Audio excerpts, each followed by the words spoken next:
Just everybody going. Hello, everyone. Oh! And welcome back to Crown of the Tyrant Queen. Warboss can fuck himself. Who are you I people know. again?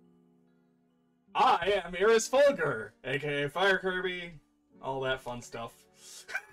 Okay, You know what they say about not swearing in the first 5 seconds Herb, of the you're video? incorrect. I is I. That would be if I was monetizing the videos. At the moment, I He don't is even know if not. they are monetized because I'm the best YouTuber. It's fine. I'm not highlighting these. These are just straight VOD rips. It's fine. It's fine. Secrets exposed. I say VOD I'll at rip, least but I try am to do literally my recording job it. as a moderator. Please do. No. Thank you. I will You've heard of- attempt while I'm You've here. heard of hashtag bad captain. Now get prepared for hashtag bad YouTuber. Oh, I've had that title for 10 years. Hashtag Iris All is right, ever free. so hello everyone. Welcome back to my campaign. We're gonna get right into it. So, I'm just gonna set my music so it doesn't bother me. Change my settings a little.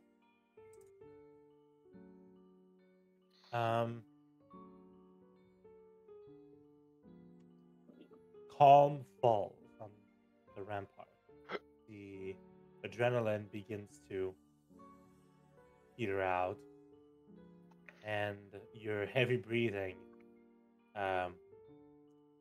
creates puffs of steam coming from your mouth, heating up the cold air. Some of the archers and the soldiers thank you for your aid and tell you that a representative will be with you shortly to discuss payment for your critical aid in this situation. The captain nods at you as he arrives from the other side of the wall. You all move down and begin to go back to your place of residence, your temporary place of residence. I was looking for the word temporary.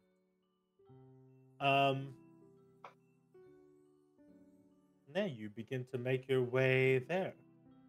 And as you do, you arrive at your house and you hear, well, at not your house, your inn, and you hear an animate conversation on the other side of the door with quite a bit of hissing.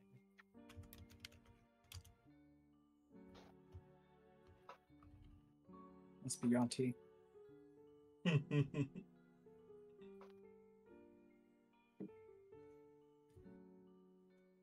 Didn't think we'd find you on T this far north. It's a bit chilly for them. A second. You would know if they're dead. Are we able to make out any of the words, or would that be like a perception check? That would probably be a perception check. Right, Let's give it I'm a shot. excellent at those. Wow, that was Oh, better than I expected. Pretty decent. all right. You both hear hissing words. In Draconic, I would And- assume. No, not in Draconic. No. Interesting. In Common. Mm. And you identify these two people because these are two people you've heard before. One of them is the representative of the Arcane Society, and the other one is Angreless, who is here for some reason. The fuck are you doing here? You say opening the door. Yeah. What the fuck? Oh, Anguilla says, "Oh, hey guys." Hi, what the fuck are you doing here? Aren't you supposed to be like running the store? Yeah, well, I heard that you made acquaintance with my friend, and I hired some dwarves while you were away. They're taking care of everything. And They're using I all don't- money. I'm using my money Just because this is Theora gives a glare. Just this is essentially me taking time off. And I don't remember setting up an agreement for this. So, for now, it is at my expense. Along with any damage they might Also- cause in the business, should you leave them unattended. He looks at you and says, also, wiggling his tail, I can't do much repairs at your forge, 'cause I don't have hands, nor arms, for that matter. But you have Funny, money, you can pay somebody. That doesn't stop That's you from cooking. exactly what I did.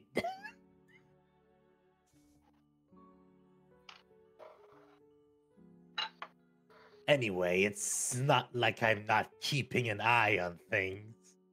And he just kind of shifts his. You see his eyes shift in direction of Jade, and he goes. He just goes. His eyes go blank for a second, and he says, "Sorry about that. Need a little telepathic communication. It's fine. They're not breaking too much." Hmm. I'm kidding. They're dwarves. I could have hired the least competent dwarf in Jade, and they would still be better than half the humanoids you could find. Crafting or preventing things from breaking? I feel like the answer is Yes. yes. Yep. There it is. Mm. Yep.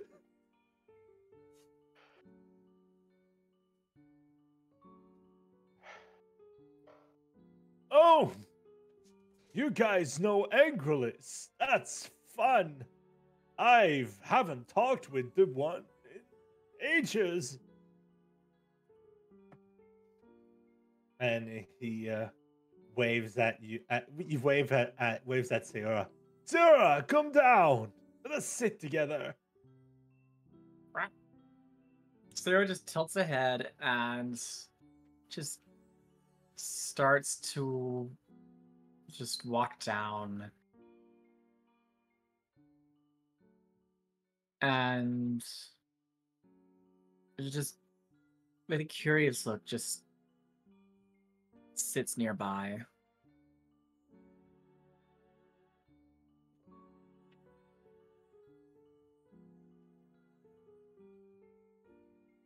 Well, Yes.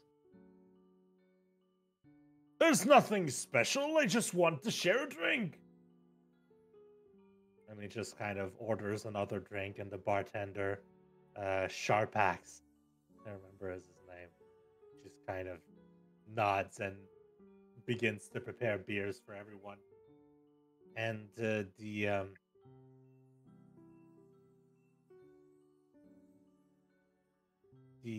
member of the Arcane Society says, I was just talking with Angrelus about the reason for my visit.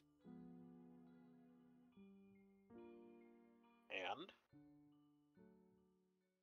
Well, as you know, the Arcane Society has remained fairly neutral in all conflicts. It's Annoyingly. kind of a... Sorry, what? Annoyingly, he mutters under his breath. He points at you and says, Quite so! I'm fairly new on the council, and there are old ideas that prevail, but I'm hoping that my time here will allow me to gather some evidence that perhaps a more active way of thinking would be better in this situation. I don't quite like these dragon fellows, but let's be fair. You have to choose between chromatic and metallic. The choice is easy in my head.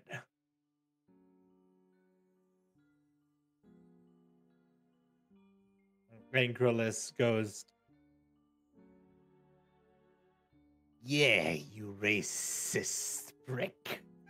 And he goes, and then he goes, "Fuck you, Angrelus."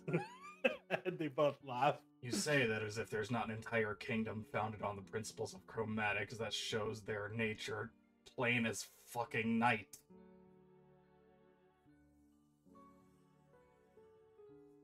Yes, but I'm not the one standing against the change in mentality of the Arcanum Centrum.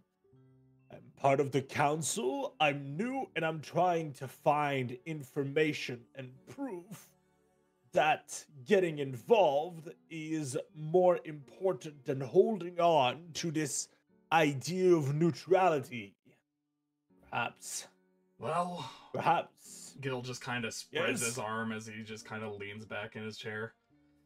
Welcome to Aquamarine, home of the most recent siege on all of Bastion, and another play for the Queendom's expansion and power. If you want evidence that the Queendom is not going to stop, here you are. Well, yes, but the Queendom also gives annual generous donations to the people of Arcanum Centrum, funds a lot of research, and, well, you know, I have colleagues who are less principled than I am. Gil just kind of rolls his eyes. Some of them even believe that perhaps if the war with Bastion was not an obstacle, then the Queendom would be even more generous with their funding. They do know that they're talking about chromatic dragons, right? The most greedy type there are. He smiles and says, "I've made my opinions clear in that matter. I believe that my presence here on the front lines speaks volume. You don't need to convince me."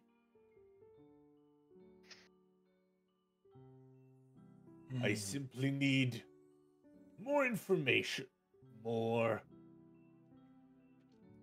proof that helping would help us prevail and flourish, rather than put us in a difficult situation. As you know, Arcanum Centrum shares a border with every faction, and so dipping our toes in this war would mean, well, having an enemy at our door. Just like in Aquamarine.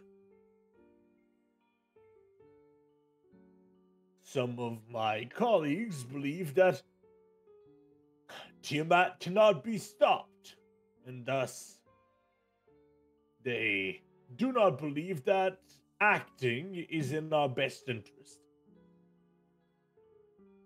He shrugs.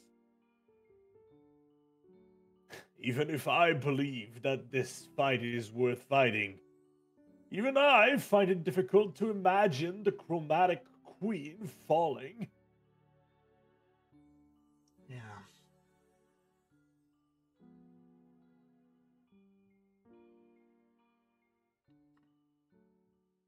But hey, I'm the secret asset that was brought in.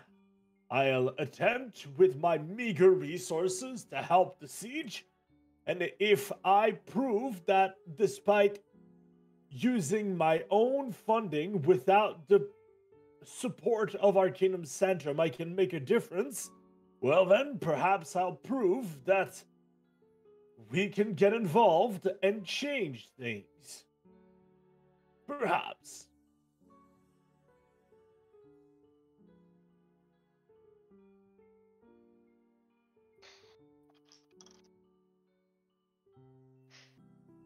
Well, that's certainly not going to be an easy task. No, Certainly it will not.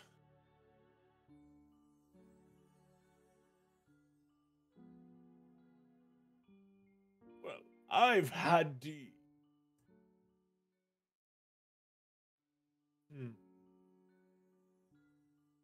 That's me not finding the words, not him.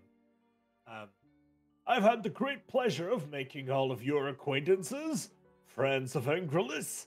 So I do believe that perhaps if you were to offer me aid in this, I could work without worrying.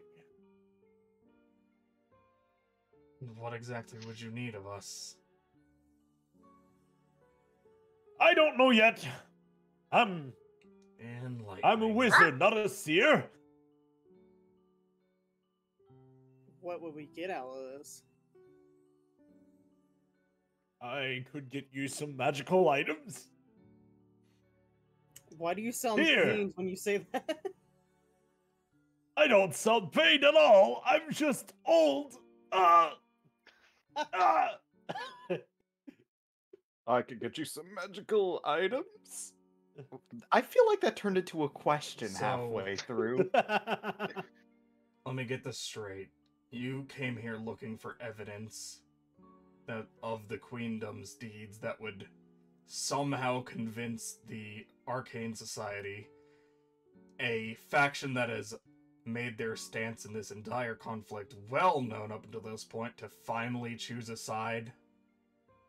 No, not evidence. What I'm here to do is prove that we can make a visible impact if we get involved. By that, I mean I'm getting involved and showing that we can make a difference. If I manage to make a difference in the war in some way, shape, or form, I can prove to my colleagues that this is not a lost cause, and that those who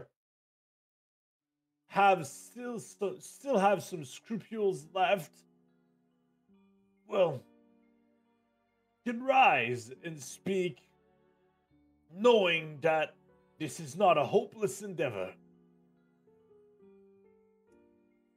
I don't need No. proof that the Queendom is horrible. Though, aside from its treatment of its enemies, the Queendom has treated its civilians quite well. I mean, if you're not a kobold, yes. You'd be surprised the stipend that the family gets when someone sets themselves into the army. Sure, a lot of people die, but that's war, not necessarily Oh yeah, a, of a course. problem unique to the Better a Queendom's kobold armies. dies than a half dragon or a dragon itself.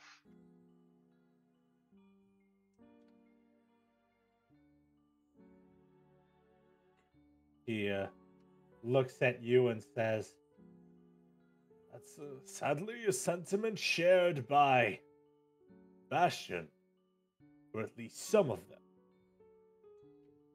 Well, it would be less so if most kobolds weren't on the Queendom's side and weren't the ones perpetrating most of the raids on the border city. I'm not talking about the fact that kobolds go last, but the fact that dragons come first.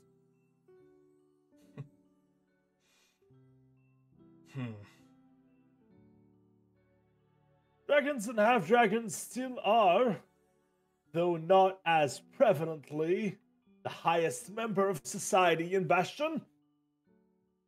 Though Bastion has more non-draconic leaders. Still a good 60% of the leadership is draconic. I wouldn't say that's surprising, but it still is.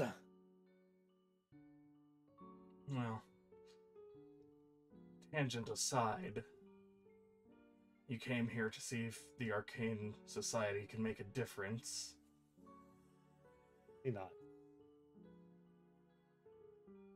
Then what would you think would be the best implementation of the Arcane Society's resources, or something you could contribute to breaking the siege on Aquamarine?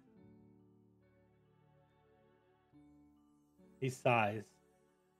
That's what I'm looking for right now. I offer my expertise when it comes to the wards. And I helped some people with some broken artifacts already. I went around. And I offered my spellcasting when it came to defending the walls. Otherwise, still thinking. This is a complicated situation, Gil.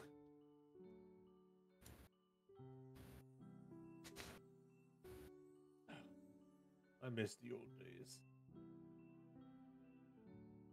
Only complicated for factions that are trying to stay neutral.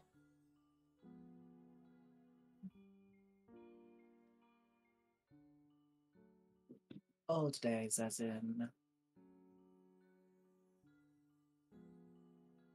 Oh, you know, when the sky was blue, when there were so many factions that taking a side didn't mean alienating half the world. Stakes are higher today than they were then.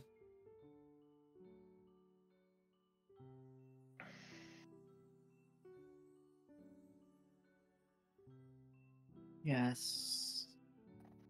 Sayora just looks up for a moment. Yes, they are.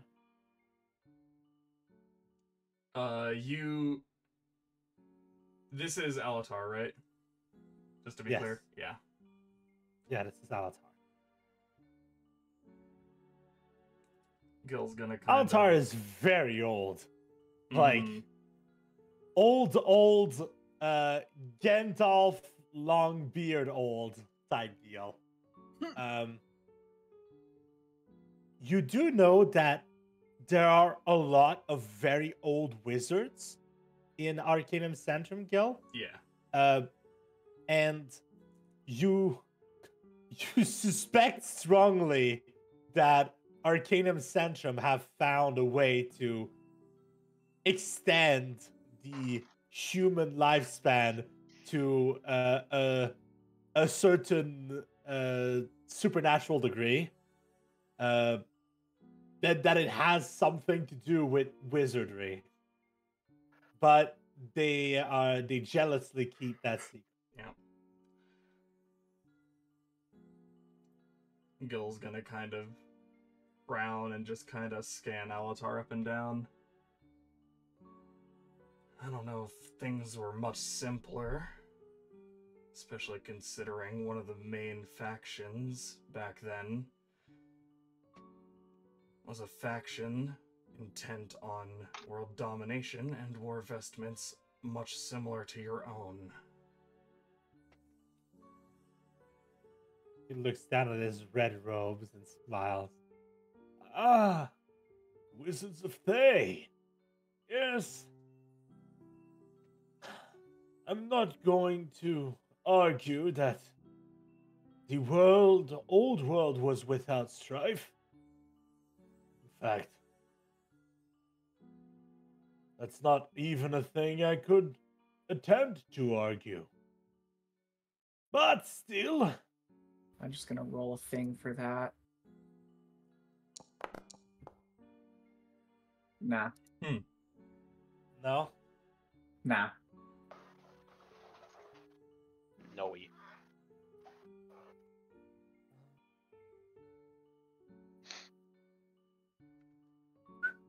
Okay. I was just kind of putting myself back into the.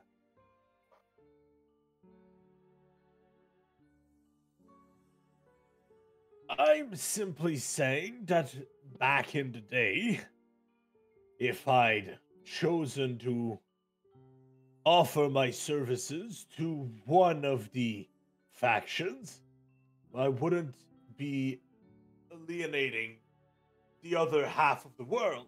I might be alienating 5%, maybe 10 if I was unlucky. Mm.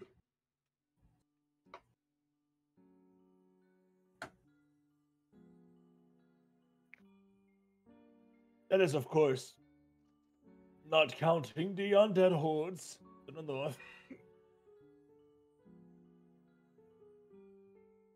Wasn't the world healthier at the time? Sorry, what was that? Significantly so. Healthier. Wasn't the world healthier at the time? You'd be Well- surprised how much impact actual sunlight can have on the world. Well, to be completely fair, the undead are free of all disease. That's not chuckles. fair. He chuckles. I'd like to see a virus that can infect the skeleton. Well, that is one thing I do not. Actually.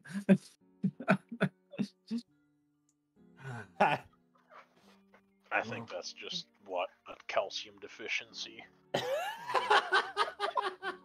Once you That's come not a up with disease. something that can actually break the siege, let me know. Until then, and Gil's just gonna finish off his drink. I need to lay down after actually fighting against the siege. And he's just gonna walk off. All right. He watches Gil move away, and he says, "That one has a lot on his shoulders."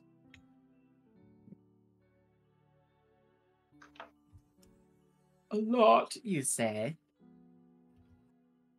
Yes. Hecatasaurus shrugs. He's just kind of being an asshole at this point. He's like, don't we all? Yes, we do, but we don't have the. Not all of us have the burden of being the ones who failed to stop it starting in the first place.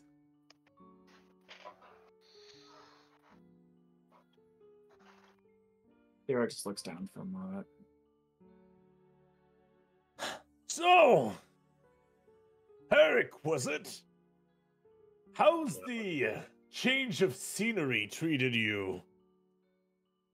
Oh, yes, I want to hear that one.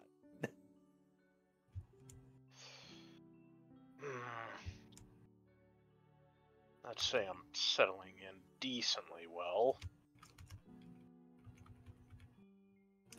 I mean, that's not stopping all the looks I get pretty much anywhere I go, but Opens a book and starts writing and says, I see.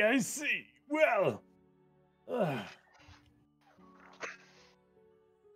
he just kind of looks at you and his eyes glow a dim light for a few seconds and he nods and starts writing. And he says,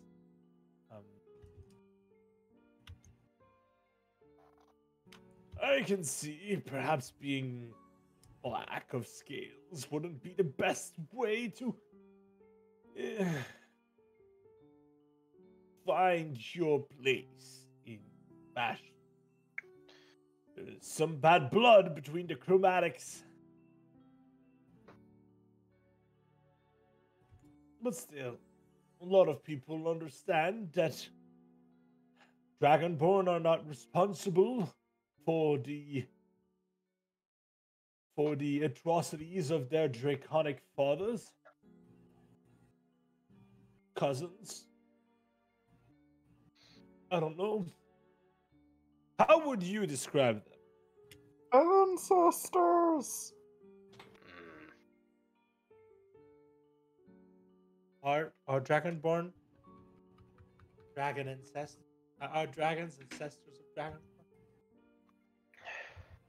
Depends on what lore you're going with. Well, bit difficult to say given that I'm a bit of a special case. He chuckles. I noticed.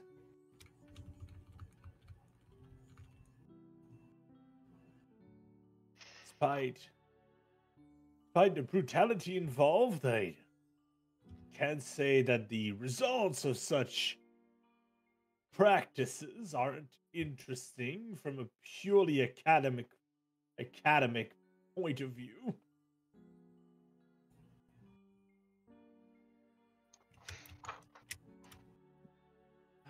But that is why one must restrain themselves and observe ethics.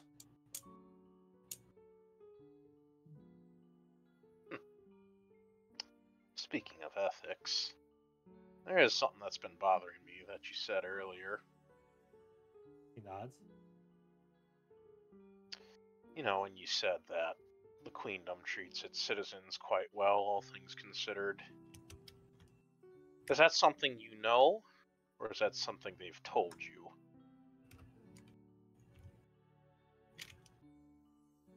Something I've verified. Of course, I know that the experience of people like you is quite different. A lot of pressure is put on your people, hoping to make them strong, and if they can't survive the pressure, well then they weren't worth investment in the first place. Or at least that's the prevailing theory on why you're treated in such a way. But generally, aside from the heavy propaganda, the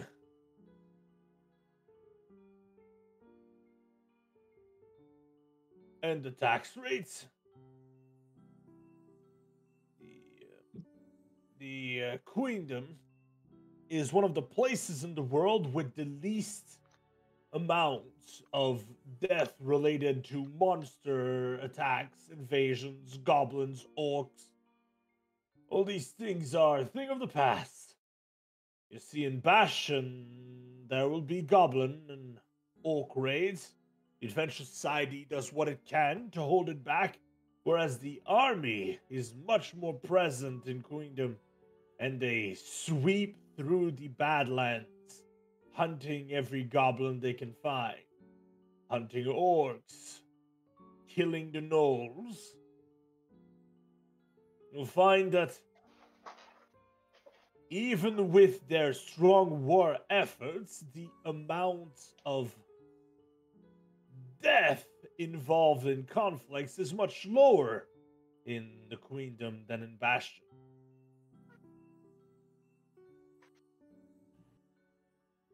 Less people die of, well, about the same amount of people die of natural causes. Less people die from unnatural ones. That they report, yes. He shrugs. Well, I can't say I know everything about the statistics, but I do have some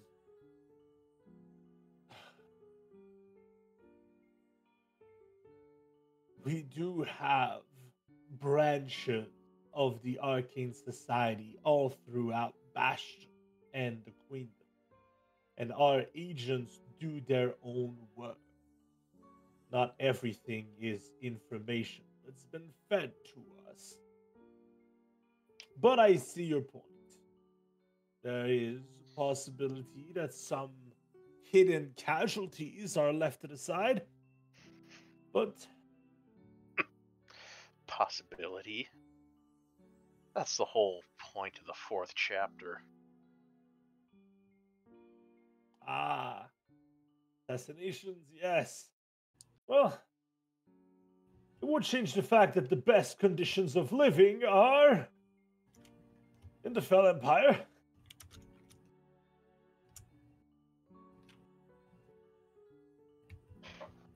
People may have a dislike for undead, naturally, but one can't argue with the results.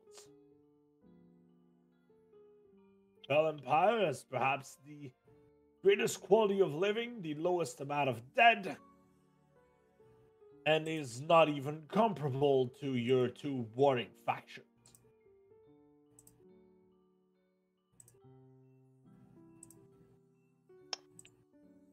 You know, there is something I'm curious about. He motions for you to continue. What have your reports and what have they told you, specifically the Queendom, regarding what happens with dissenters in the country?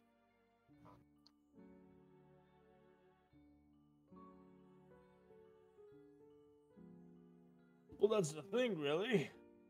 Perhaps it's the quality of the propaganda. Perhaps it is the strength of will, patriotism.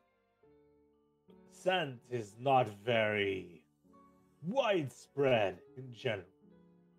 It is, however, not supported. It's met with a quite brutal end.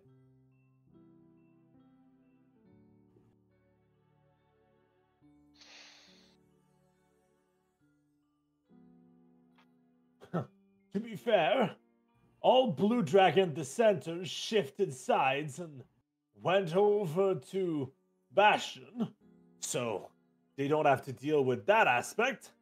And True, they don't have to deal with that. Instead, it's been replaced with paranoia. yes, well, I'm not going to argue for the dogmatic views of the Queendom. I'm here to offer my aid to Bastion. Any way that I can within my abilities.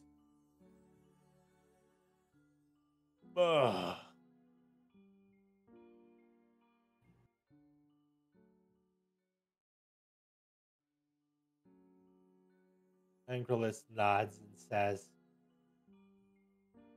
"You can't put everything on the shoulders of a simple wizard, Alatar." I know, Angrelus. I just hope that I can make enough of a difference to prove to my colleagues that this isn't a lost cause.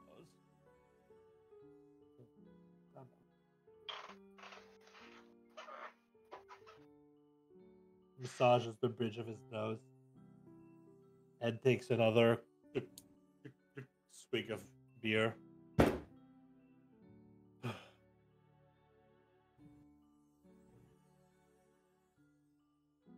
So, what are your plans? For what it's worth, I do hope you can find a way. He smiles. says, "Your friend asked earlier if there was something you could do for me. If I had something to ask."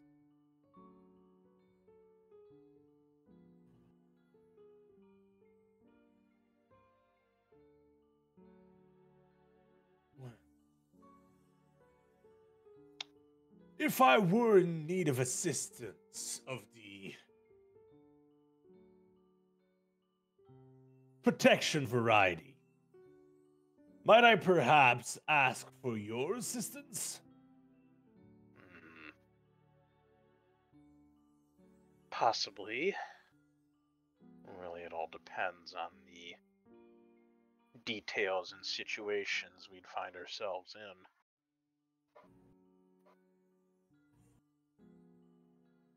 He shrugs and says, Don't get me wrong. I want to help you, but only a fool agrees to helping without knowing what they're getting into. "Well, let's say we went back to that fourth chapter of yours. If they came into play, could I count on your discretion and aid in protecting my person?"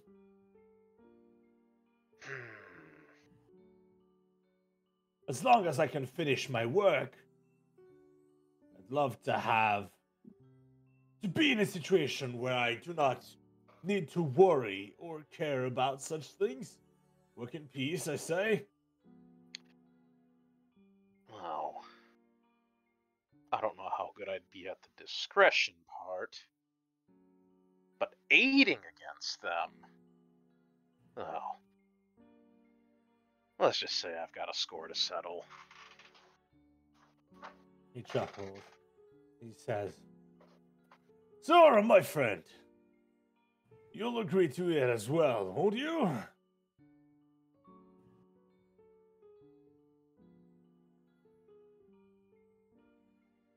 Just nods. She seems to have been spacing out this whole time, but she's just nodding as if she's been listening the whole time.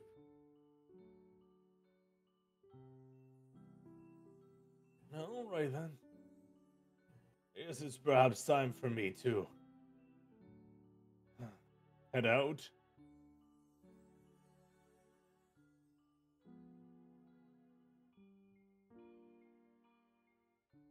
Sir, is it fair to say that in those walks you've had with this man, you've talked about multiple multiple things and subjects? Yeah.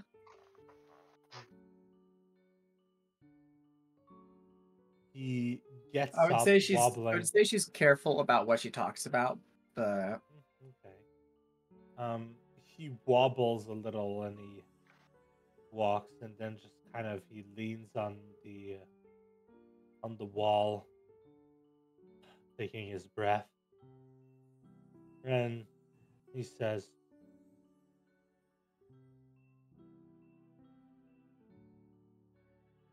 "Do you miss the sun, Zora?"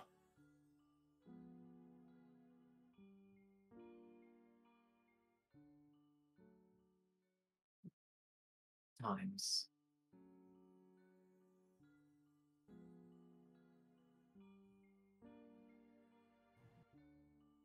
"I don't know what kind of miracle it would take to dispel malice.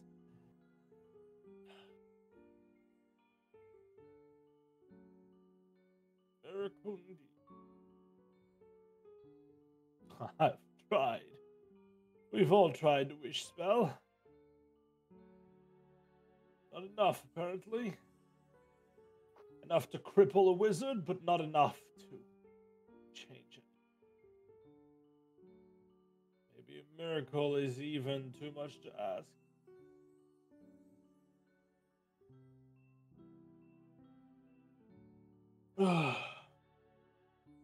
Alright, well, I've drunken enough. I'll go back to my home. Angerlis, do you mind escorting me? And Angerlis says, Sir do, old pal. I'll follow along. And Angerlis just kind of slithers down to the ground and begins to follow the old wizard as he opens the door to the oaken door and walks out into the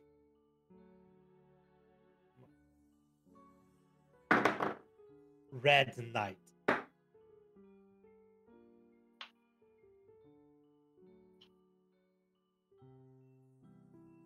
Leaving you alone.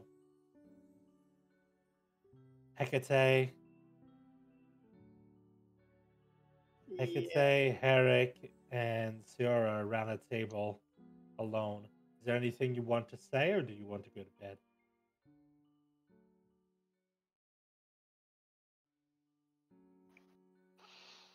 Well, Hecate doesn't really have a whole lot lore-wise that he's gotta do. So I would assume Hecate just looks around, feels the awkward silences, takes out a pair of bongos, and starts. Literally, it's exactly what he's doing. He's like, Just to fill the silence. I hate that it's too quiet. Goes to like find the nearest instrument if it's not the one on him.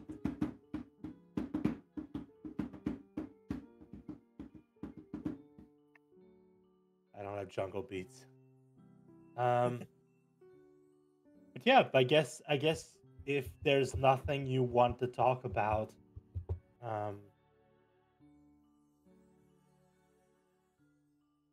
we can just go to the next day. I think that's probably fair. All right, and 5-minute break. I'm gonna go grab some more water, and I'm gonna get some water myself. Sounds like a good idea. Everybody hydrate. Did Sip. somebody say There it is. hydrate? Took me a couple seconds to click the button. Ah. I'm so tired.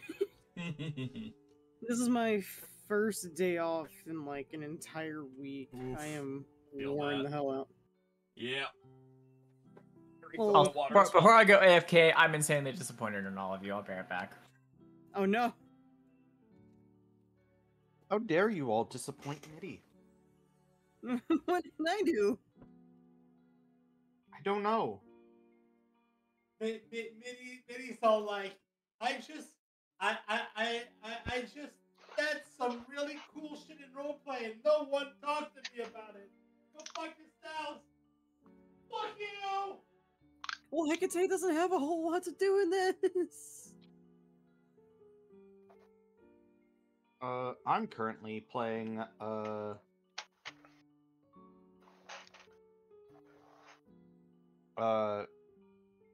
Ace Attorney Investigations Collection.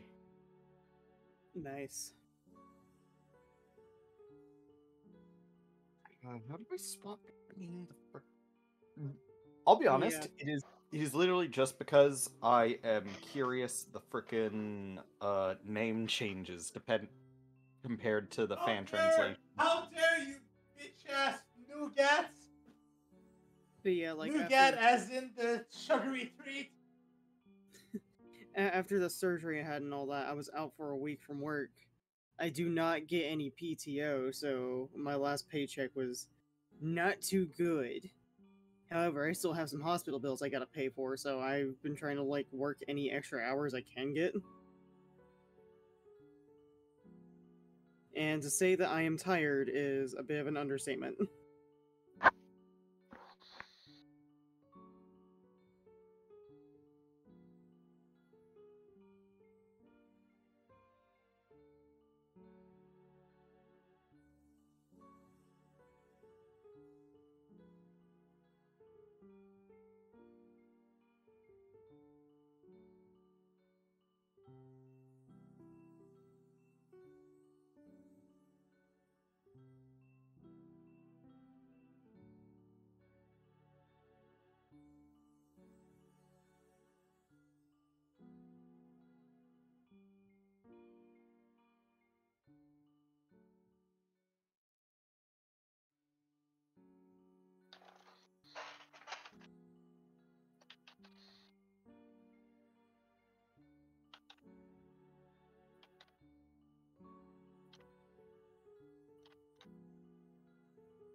I'm back.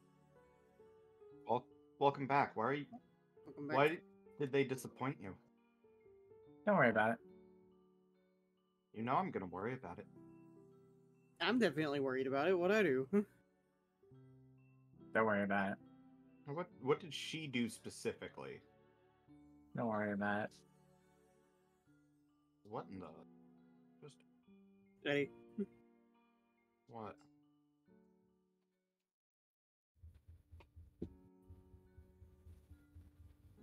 Tis not what you did, tis what you did not Alright. do. I mean, I'm aware of that, but what did I not do? Don't worry about it. They haven't Sarah's head. Oh, what the fuck? No, not that one. I mean, There. Hecate's an assholes. I mean, I can't really do a whole lot that's not in character. Yeah, I know. I know a lot about assholes. Being You one, just Yeah. kind of One. like, you get a lot of Huh. experience. Ayo? What?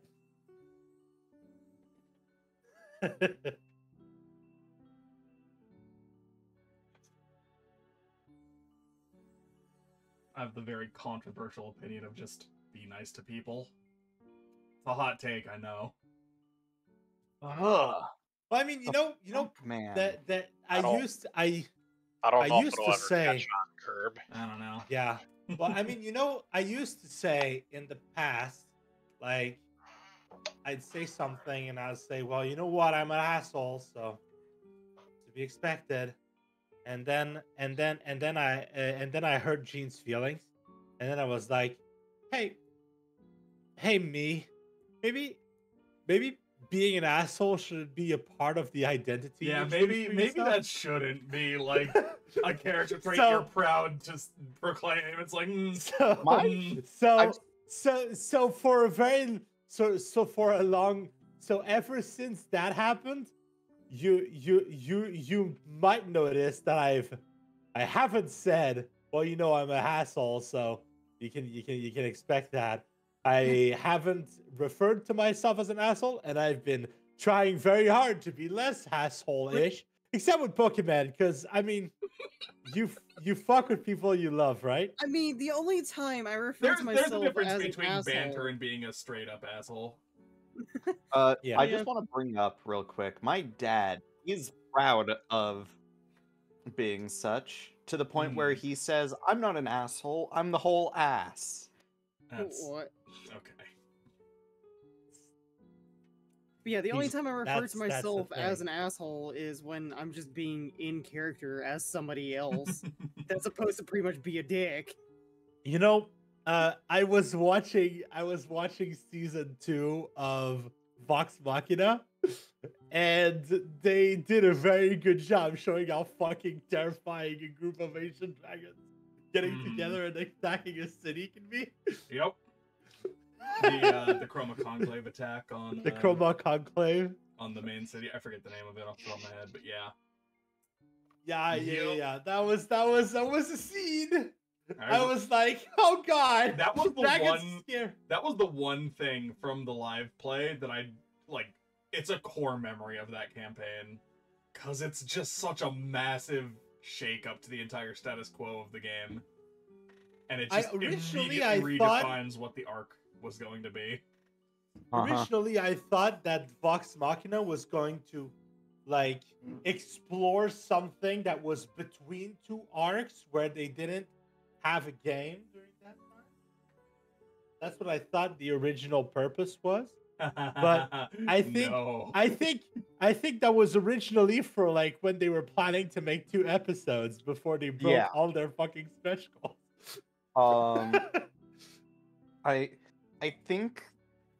I think that's just Season what 3 is end- out, boys. It That's is. what they ended up doing with the Brim Scythe It- bit. Season 3 is But- not only out, it's really highlighting and leaning into the fact that Keyleth is kind of really having a rough time of it. Oh yeah. You know, Which you know, I like. you know one I thing like that I really liked. personally, but One thing that I really liked was how the different dragons fight in very different ways. mhm. Like the black dragon waves his wings and drops like fucking acid rain everywhere it flies. The red dragon just kind of makes the ground molten and shit. The ice dragon just shoots, instead of breathing cones of ice, he shoots bolts of ice that explode in like fractal Yep. shit. And it's kind of like, and the green dragon you haven't seen a lot of because it's the sneaky one. But it mostly just kind of Ryshawn? leaves an entire Yeah, fucking Ryshawn. cloud Yeah. that just covers the entire city. Yeah. Yeah. They're all really good. I'm having a blast watching it. I cannot wait for episodes 4, 5, and 6 of season 3. Dude, the next fight is so I've good. only, If I remember what the next fight is in the campaign, the next fight is so good. officially I watched season 1, and when season 2 came out I didn't watch it. So what I did recently is I caught up to the end of season 2, but I have yet to watch the first episodes of season 3. Yeah, no, definitely recommend. Well, I mean, the season 2 ends in quite a fucking Mm-hmm. it ends somewhere where you want to see what goes on next. Mm-hmm. Fucking anyone doesn't want to be spoiled about the end of season 2. I mean, we should probably not go too much into it because we are literally live. But yeah, no, Legend of Vox Machina, fucking watch it. Are we all back? Oh. Yep. Yeah. Yes. Oh, What the fuck? let's go. So last thing we did was everyone is sitting around I mean, last thing we the- did was the- everyone went the to table. fucking sleep, right? So long rest. yeah, sure, if you don't want to do anything. What else is there? We all said we were going to sleep, right? Yep, Like that's it. crazy? Did we? Did we not? I don't know. I Did was, anyone I not was, go to sleep? I guess. Is Sarah there anyone doesn't go- specifically not going to S- sleep? For Sarah once, I guess he was doesn't not go to performing. sleep. I guess we're going to sleep then. Sarah doesn't go to sleep. No, no. Sarah has nightmares. Sayora doesn't sleep, she just recharges.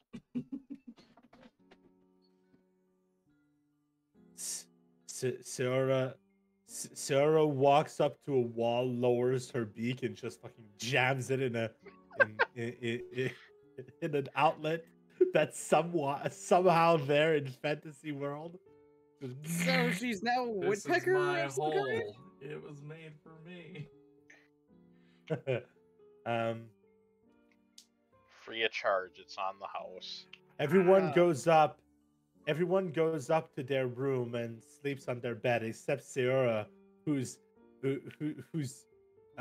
stolen clothes from everyone around and just made a big nest of clothes on the ground where she just kind of sits down in it and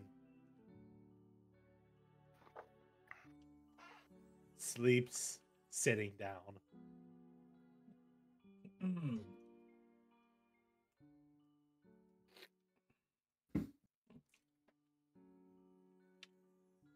But Sayora, yeah, do you want to go to bed immediately? Yeah, yeah. All right. So Ankrelus comes back, looks around and sees you all gone to bed, gives a snake shrug, and just kind of whips his tail in a circle, and then the shimmering portal just kind of creates, and then he takes the portal that goes all the way to one of the exits, because you can't exit the city with I teleportation was about right to now fucking unless you have say. it. I was about to He- fucking say. He goes to one of the exits because you can't exit the city through teleportation without a special item, or without disturbing in some way the anti-teleportation wards. And Then he slithers between the boots of a guard, and as a snake, remains mostly unbothered. He leaves the town and begins his journey out towards the towards Jade. Once he's out of view of the city, he rears up, grows in size, triples in size, wings sprout from his back, and then he begins to fly.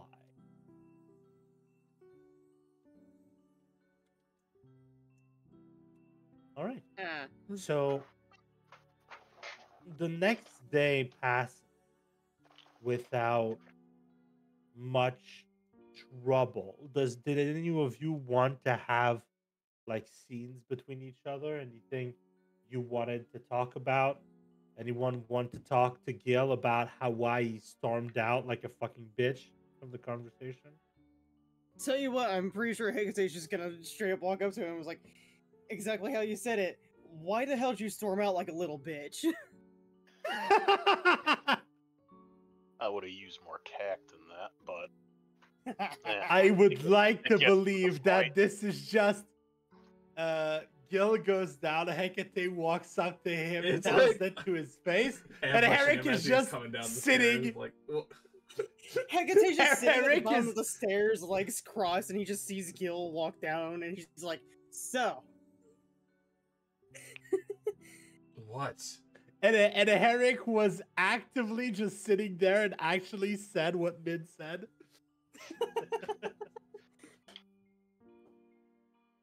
You care to explain why you walked out like a little bitch in the last meeting?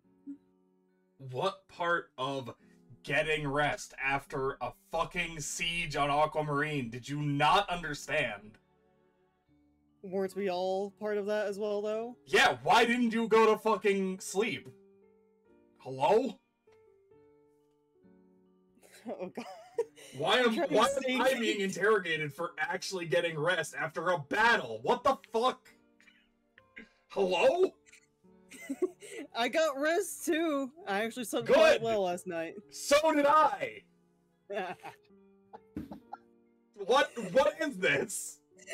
What the fuck? I mean, I think it's mostly because of your grumpiness. I'm trying so hard to stay in Fuck character, you. but it's just so hard to be mean. Dinner first, big boy. Hmm. I guess, as they would say, the early bird. He kind of gestures towards himself. It's the worm. I'd like to see. Sayora I'd is like to just see a walking bird past fly. them and gives a face of disgust at the thought of a worm. I mean, to be fair, Heck, it's my just under- like, I suppose. to my understanding, Gil's a bit Worms are old disgusting. to be called a worm. Hmm. Oh my gosh. Oh my god. Anyways, Dog. do we actually weird have a dog. plan Yeah, for old today? man. Sorry, there's not a kid in this bar. Why would there be a kid in the bar? I mean, taverns are probably generally still a good place to get like a meal and stuff, even if you're not getting alcohol. Yeah. They're basically just eateries All right. a lot of the time. Yeah, old man. You suck. There's a little gnome who is actually little and not just a small. Gil is gnome. going to turn and glare at him.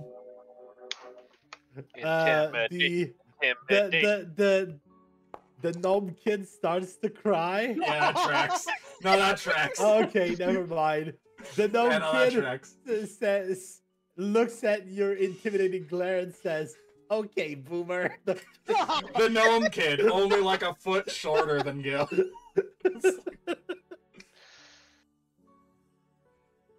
No, the Gil gnome would be kid's small. like 2 feet tall. That's fair.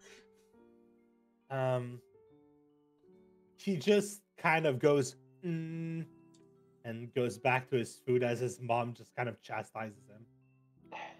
That's fucking great. I gotta say, This- Gil, You're good. You're really good at being grumpy.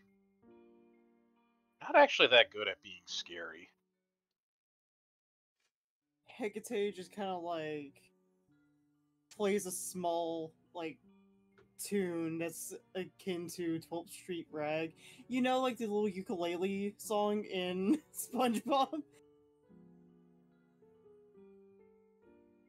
Nobody?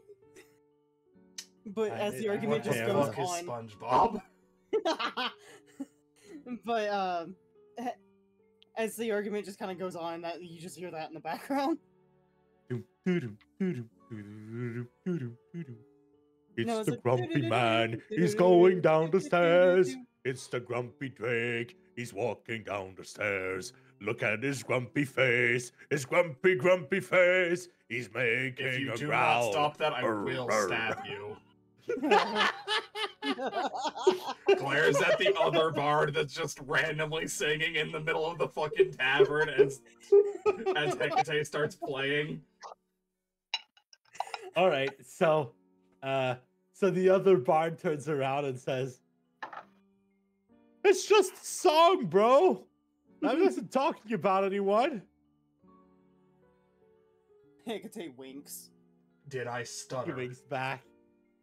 He winks back and says, and just kind of waves at Hecate, and then just kind of goes back to making more regular ambiance tavern music. As we said, Gil is currently Gil is trying to be intimidating, but he's all disheveled and shit, and he's wearing a sleep bonnet. So he's not very intimidating. He's not actually wearing like monk robes. He's just been wearing PJs this whole time. Gil's energy is just the energy of someone waking up disheveled with a t-shirt of "Try Me, bitch" on. It's just like not actually intimidating in the slightest, but one of those things where it's like you're not sure if you should keep pushing their buttons, but just all I can think of is Alright. fucking Luna from Hell of a Boss with just the no Yeah. shirt when she's Yeah. coming out of her room. yeah, very much the vibe for sure. Nowhere near as intimidating as Luna, though.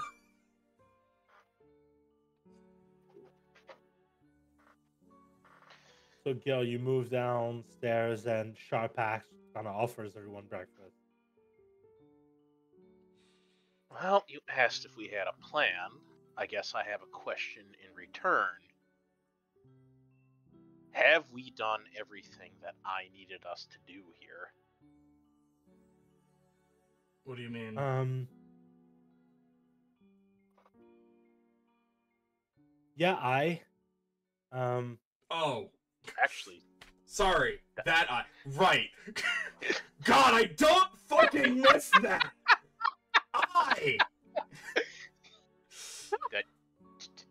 to be clear, the bird, not me, the bird. I got it. I got it.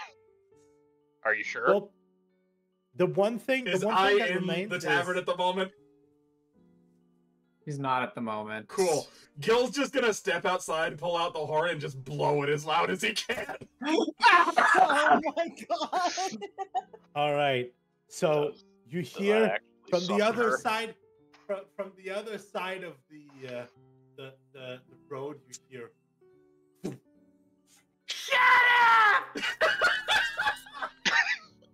up! As the window opens and closes. And then a ball hits him, and he falls out of the window like Happy Gilmore.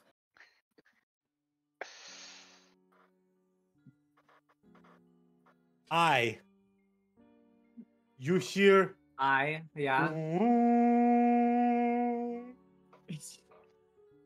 Currently, she is like, okay, it's likely she is in the middle of getting breakfast or something somewhere, and as she's about to order, she just says, "I'd like a." She just hears that sound. She says, I'm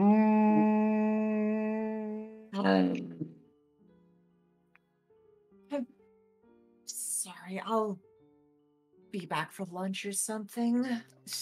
As said, as says, I'll order something for you and bring it to you once it's done. How about that? That'd be appreciated. The usual thing I usually get. It would I only swear, cost if you a get favor. if you Go ahead. get me that one thing again, I swear. Just shakes her fist and just. He says, "What's wrong with eggs?"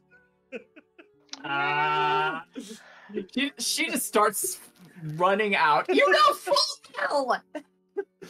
She just flies off. All right, and then there's just the fucking shell-shocked guy who watched the entire thing. The bird turns around and says, "Bacon, ham, and a waffle, please." No eggs, I guess. And he rolls his eyes, and the guy's like, "Right away, I guess." And he just kind of fucking books it back to the kitchen. And then there's like a conversation. Yeah, it's a fucking bird. No, I'm not drunk. I swear. What the fuck, man? What do you want me to say? It's a bird. And we go back. Flies down, touches down in front of the oaken cask or whatever the fuck the name of the. Yep. As she steps down, she basically karate chops Gil on the head. She playfully, not hurting him. You can stop that now. Wow, that actually summoned her. Honestly, it's I about a would 50-50 recognize this. chance whether or not it actually manages to get her to come, but like, fuck if I'm tracking her down in this massive fucking city. I would Anyways, recognize that miles away. Gil's gonna kind of gesture the table.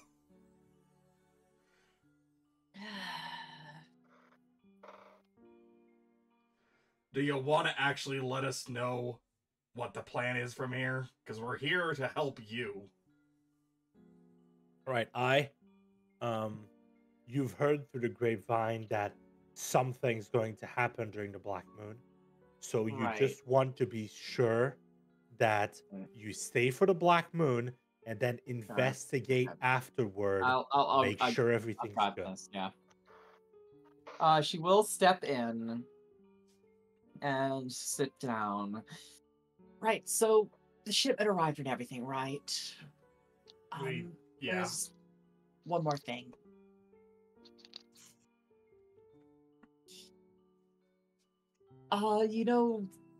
The Black Moon could be coming soon, right?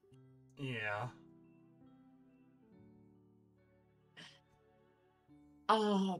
There's been rumor that something is going to go down during that time. And I at least want to stay and be sure that everything is all right here. Hmm. Oh, that means we gotta stay for the Black Moon. Well, Ick. Aquamarine does have bunkers, but it wouldn't really be a great way to keep an eye on things if we bunkered down with everyone else.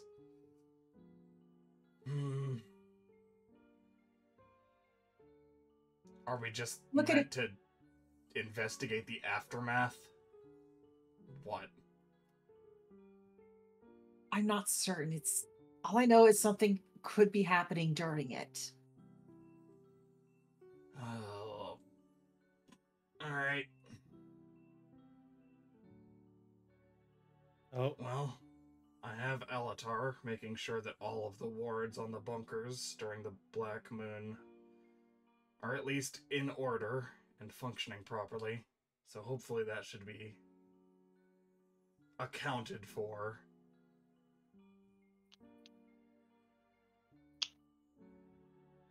see, this is why I do this. I accidentally closed the application, but my computer isn't hosting. It's my laptop, so not everyone got disconnected. Only I. I mean only me. Well- not I didn't get disconnected. Oh, I Sorry. just like snaps out of existence there. I has disconnected from the lobby. All right. What other precautions don't can we feel so potentially? good. What other precautions can we make for the Black Moon?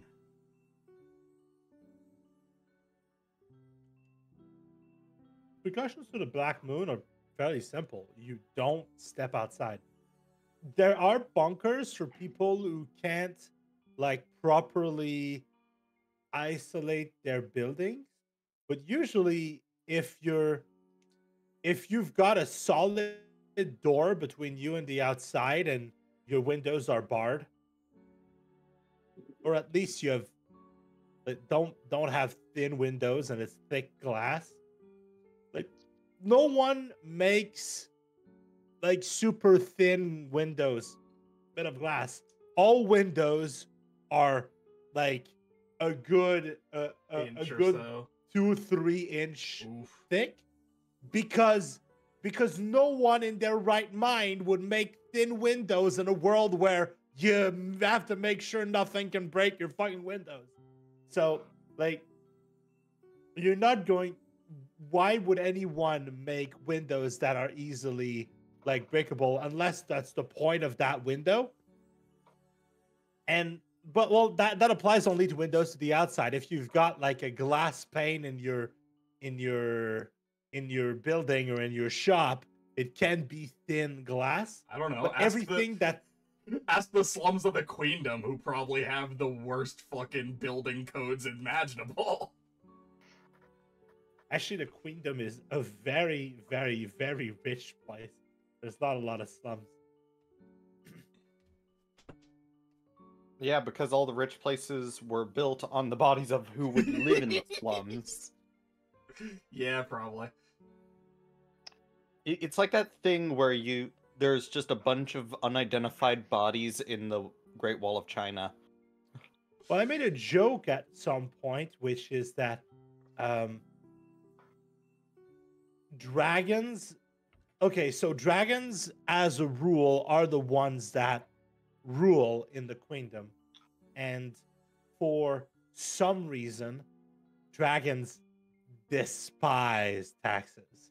Like the idea of taxation is revolting to them. Even if it was to tax other people to increase their wealth, the simple idea of taxation is just disgusting, horrible, revolting. So, Except for the spell tax, of course. well, the spell tax is not. It's all Tiamat, or at least that's what we understand. So, Tiamat is a hypocrite. That's kind of a thing for her. But yeah, So, they're less a fan of taxes. They more view tribute as the way to gain wealth from their... Well, it's kind of like everything is on a voluntary basis. You can they don't have anything against bribes, just taxes. So you can bribe them to get better amenities. You can just kind of bring money to a dragon, say, I'm going to give you this amount, and in exchange, I'm going to get a better house. And the dragon's going to be fair. That's good. That makes sense. But people like straight up like having to pay taxes, that's stupid. I mean, dragons are also kind of weird when it comes to that stuff, so and they're not exactly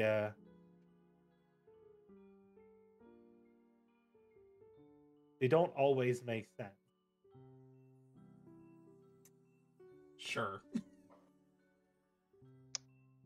But yeah, all that to say that there aren't a lot of there's very little taxation in the Queendom. It's very capitalistic, so there is not like a super fair distribution of wealth, but it's Look, also all I'm saying is the anyway, kobolds gotta that's come not from important. somewhere, And I doubt they have the most money out of anyone in the queendom, despite how That's many very there fair. likely are of them. Yeah, kobolds are not the wealthier of races. That's Actually, speaking of the Black Moon and all that, the thing that you think is going to happen, is it anything related to the Queendom army out there, or? Definitely seems to be the most obvious possibility. The timing lines up a little too conveniently for that. If they found a way to circumvent the effects of the Black Moon on themselves, it's not going to be pretty.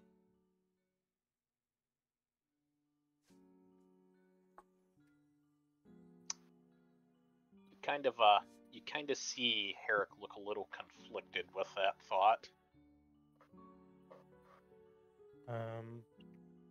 What, is there something you know? More like someone I know. What do you mean?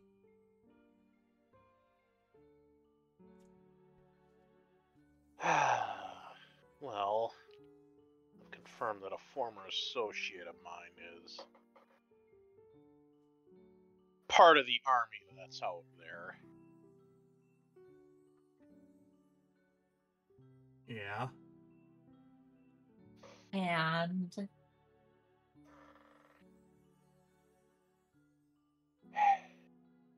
I mean, I don't like the thought of, like, the Queendom army, like, subverting the Black Moon and being able to move around in it, but at the same time, that would mean she's safe from that, so I wouldn't have to worry about that, so...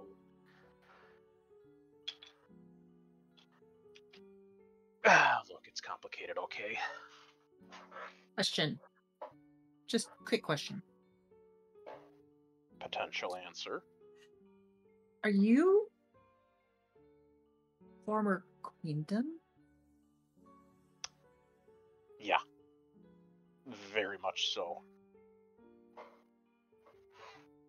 yeah. I hasn't That doesn't know that. Has it just not clicked in her head that he's got two different scale colors here? I don't know how that didn't come up, You- but Min, you realize she has seen that before, right? yeah. Was it black and red at the time? She's black and red, right? She was black and red, yeah. So fucking flashback of the Platinum Dragonborn getting fucking murked, everyone running away, Eldritch Blast dragging one of your allies back into the battlefield as it claws them back as they cry in mercy and get fucking pierced through the chest as you try to fly away. Kind of fucking Vietnam But she does- flashbacks. Yeah. But she does continue actually on that point. And those scales.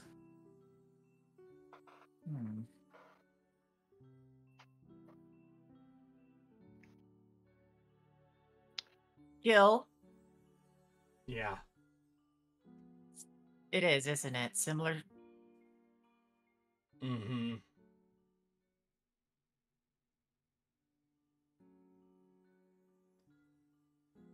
At least far as I'm aware. I don't know much about her either, but it's probably something the Queendom's been experimenting with for a long time. And considering how high priority they find you, I get the feeling you're probably one of the more successful experiments.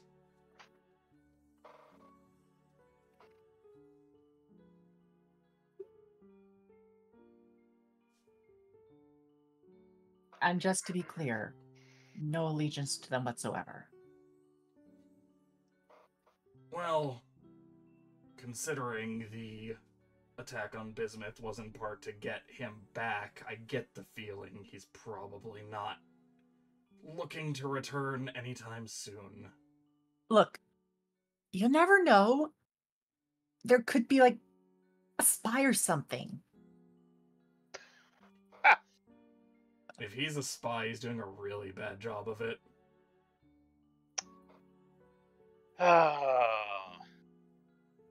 Thank you for reminding me of how much of a disappointment I am to Zerson in that regard.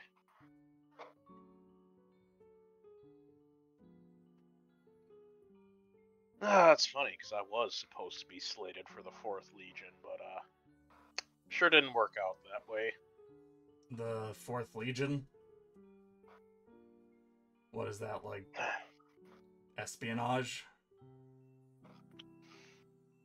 Largely speaking, yeah.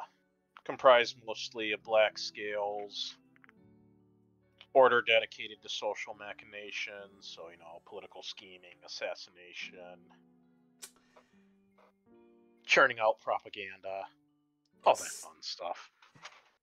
Seems to track, considering the Queendom.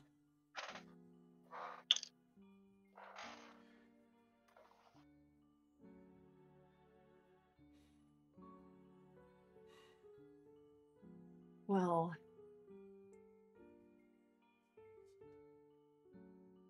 then I'll talk no more about your allegiance. Because if Gil believes you're aligned with the right side, then I'll have to trust that. He just glares at Gil for a moment and then goes and then looks back.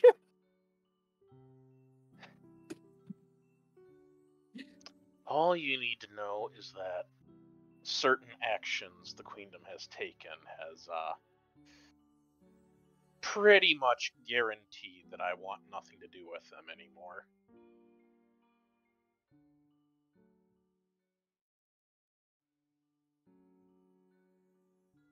You've mentioned something like that before, but you've never actually said what it was that they're planning on doing. The actions they're taking that drove you away from them.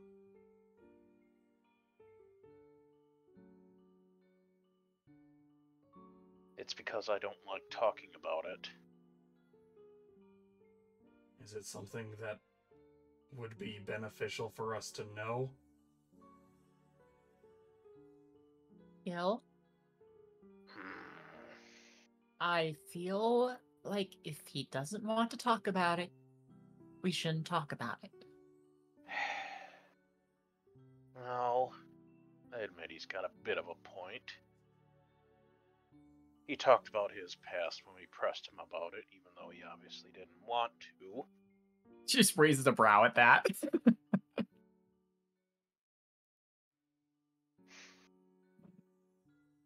But it's not something I'd like to talk about in public. Gil just kind of nods. If you want, I can excuse myself. Well, if it's not pressing, we don't need to talk about it immediately, but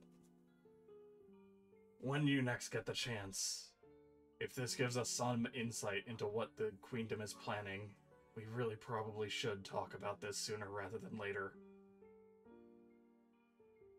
Well, it would be beneficial for me to know, considering my position. I feel if it would make you more comfortable to talk about it without me there, that would be better. No, you're one of Gil's associates. If he trusts you, I trust you. It's just your master I don't trust. I can have him outside. Will that stop him from hearing anything? I get the feeling it won't. Hmm. But it's a nice gesture. Speaking of, yeah. A large Speak of the red, devil. Speak of the devil. A large red mage hand with this kind of black claws and like dark green veins on its under its skin, just kind of creepily goes around the door and creaks it open, and then a fucking bird walks in holding like a little box, but with like a little bit of like a little blanket around it, and it's just kind of deposits it on the table and says, "Sorry, what was that?" Nothing. Nothing. Huh? No, it might be beneficial for Az to be there. She just says with her hands folded as if she's saying, please let me have my food now. He as says, so I got you ham, bacon, sausage, and a waffle. They didn't have chocolate syrup, so you'll have to deal with regular. Oh, it's fine. It's fine. Thank you. What? You didn't bring her any eggs? No! Not You do realize where eggs come from, right? You do realize a lot of birds will like scavenge the eggs of others, right? She just starts wolfing down the food. I need to mute for a moment. Yeah. Believe me, Herik. I've tried. It's not. You know, eggs not. are very nutritious. Hecate in the it's background not just goes worth like, it. Believe me. Yeah, sure. You know what? What they Fine. say. That just means more eggs for me. Well, I mean to be fair, got any? Is what I'd see if I had any eggs. to be fair, in my lore, okay, Dragonborns, half dragons, and all these like draconic races and kobolds, they all do it through eggs. Apparently, I'm getting pizza. Yeah. No, I said a ham, bacon, sausage, and a waffle, not pizza. No, I've been okay. I know actually you're getting bacon actually on getting pizza. I know. It's fine. I'm getting bacon on the pizza, so it's fine. Ooh. Give me pizza. You can have the cheese. No, it's going to have cheese on it. All right, we're getting majorly off track here. Yeah, okay, back to it. I is eating her breakfast. But she has said right then and there that she thinks it'd be beneficial for Az to be there. All right. Well, so as mentioned, we can discuss that later once we're not in the middle of a public tavern. Looks around at probably a bunch of other people just eating at different tables. I wouldn't doubt that half the whole tavern here is just kind of like munching while also doing like the side eye, listening in to everybody here. Mm-hmm. So, as the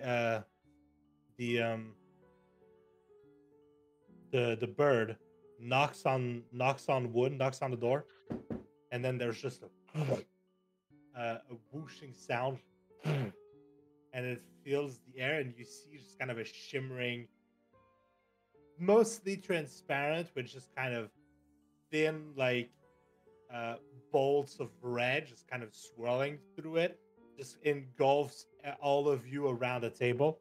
And Az says, it's a modified version of the silence spell. She just swallows her food. I just more like swallow that every time. More like privacy. Real inconspicuous. I'm sorry, he does this a lot. I can't stop him, really. You say that mockingly, Gil, but I think he means it literally.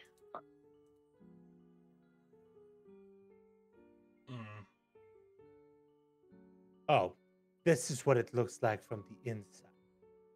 The outside, it's kind of a perception filter. Their eyes will just glide off it. It's as if we're not there. we're not invisible per se, but the next best thing.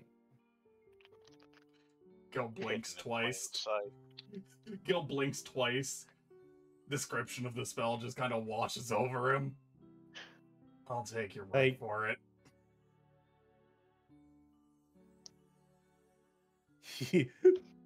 Bird shrug.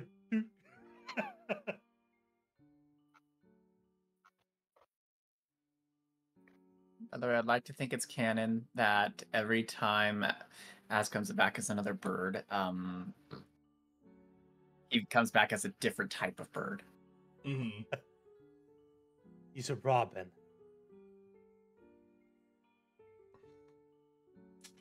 Not gonna make the joke. Ne- I'm not gonna do it. Next time, what? Nope. I'm not doing it. Alright, so I guess it counts as privacy, but just kind of glances over to Herik.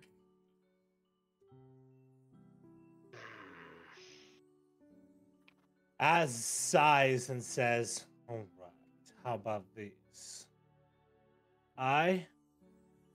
Yeah. Don't listen, and you owe me. Wait, what? I don't listen, and you owe me Again. Fine. again." Fine. She just rolls her eyes. Fine.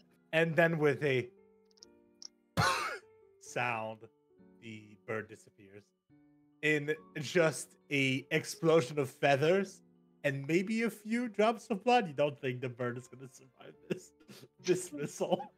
she just looks over to Herik, folds her hands on the table, and says, I really hope this is worth it. Like I could hold anything to my head right now. I don't want to think about how much that probably just costed you. So I guess I'm gonna think about past traumas instead. How delightful.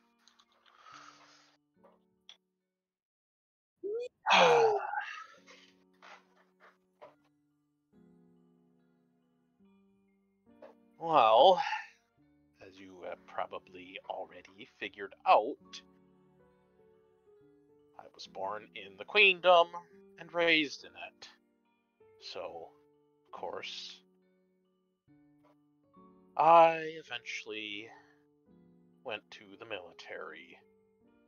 I was originally slated for the 4th chapter, but given that didn't work out, I ended up being assigned to the 5th, which basically elite hunters, warriors, shock troops, I guess you could say.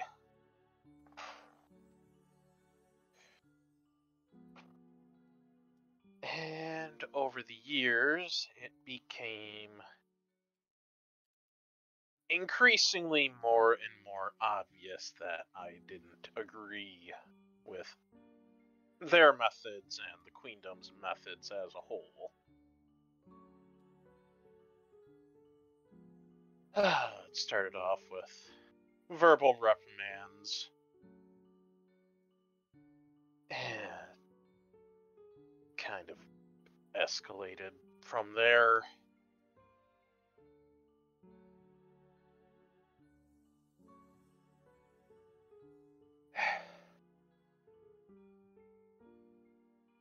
Alright, I'll just get right to the point. I was imprisoned, away from the public eye, from everyone else. And that's when the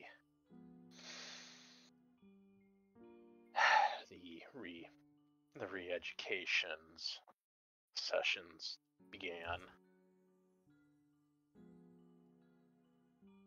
Re-education?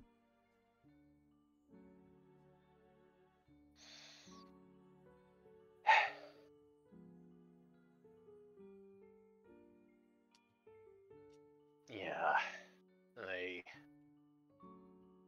it's a process where they basically you're chained up and they use magic to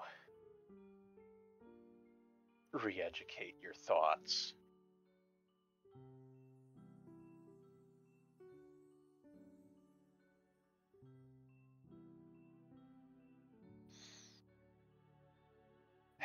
After all,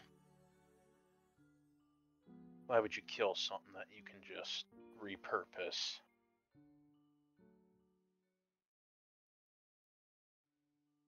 Especially me, given that obviously they'd put a lot of resources into me as it was.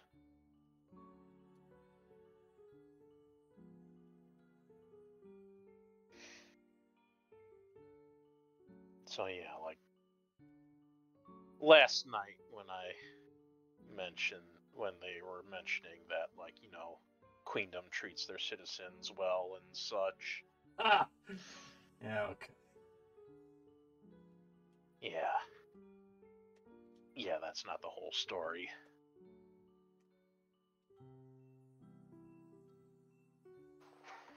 Gil literally laughs in, like, because he wasn't around when that conversation was happening, so he laughs out loud and immediately just kind of thinks back to literally us having seen how they treat their own people on the battlefield across all of the time that he's been fighting against the Queendom. Up until this point, it's like, yeah, sure, alright, buddy.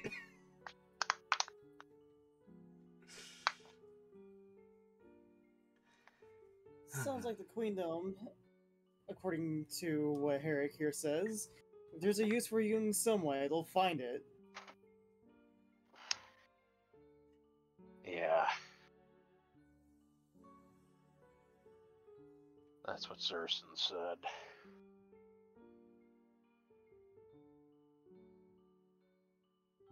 Specifically when he administered those spells.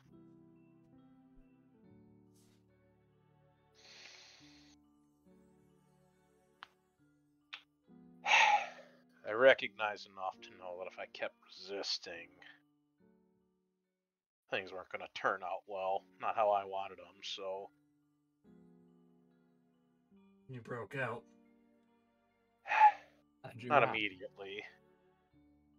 No. First, I had to convince them that I was rehabilitated enough to let loose again.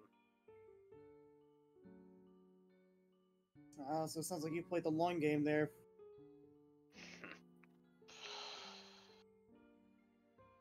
Oh, I knew it wouldn't be simple to break out of the Queendom, so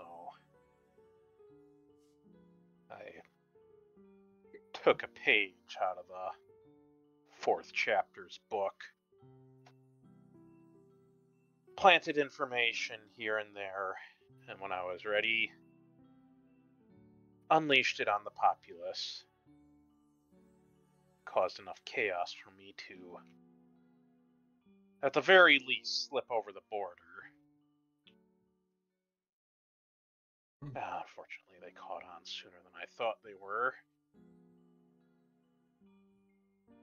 That was the attack on Bismuth.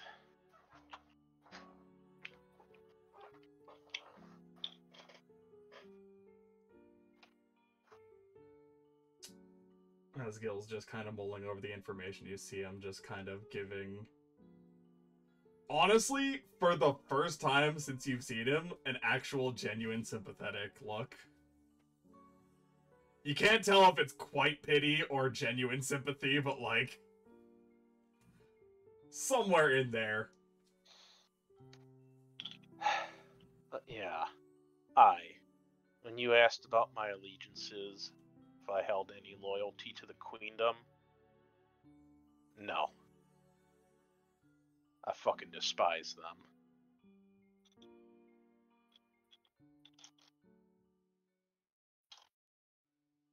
The sound of those experiences, understandably so.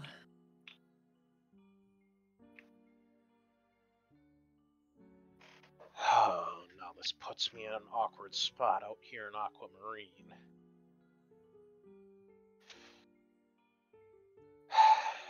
So, my former associate, she's a knight by the name of Zeonine. From the 5th chapter, I would assume. Actually, no. She's from the 2nd. Oh. And what do they do? Sarah just looks curiously.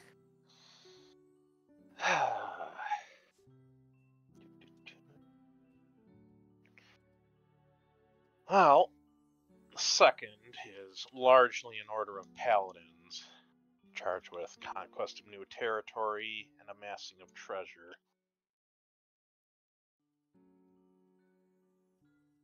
And given the fact that they're comprised primarily of the Azure Blue Scales, expectations are pretty high on them.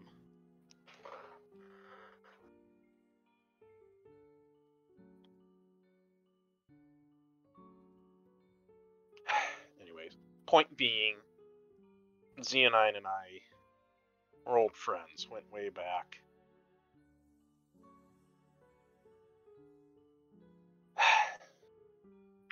Problem is, she's been listening to all the Queendom propaganda, so less than thrilled to see me these days.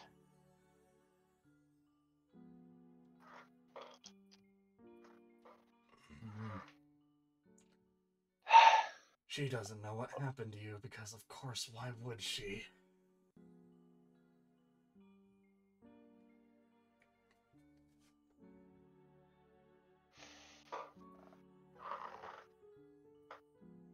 How well do you know her? Very.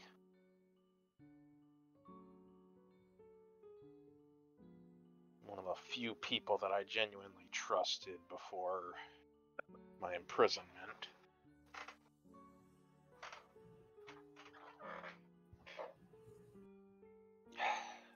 God, it's like, I can't prove it. I can't point to any like physical evidence, but this just reeks of Xerxen's influence. I suppose it's sort of a gut feeling. It's about all I have to go on these days.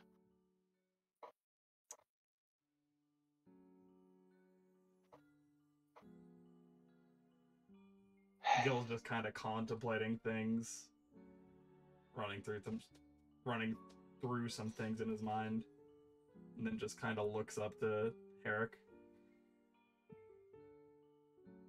Exactly how confident are you? Well, let me phrase that better. What do you think the odds are that she trusts you more than the Queendom?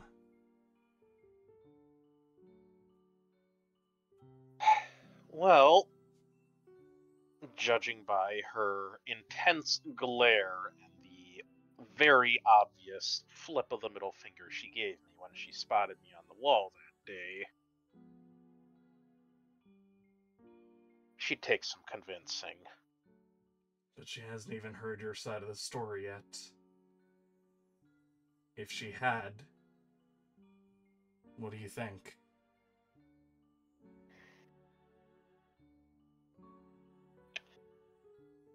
I'm gonna be honest, I don't know, but I want to believe I can make her listen. Then I think I know the first way that Alatar can help us.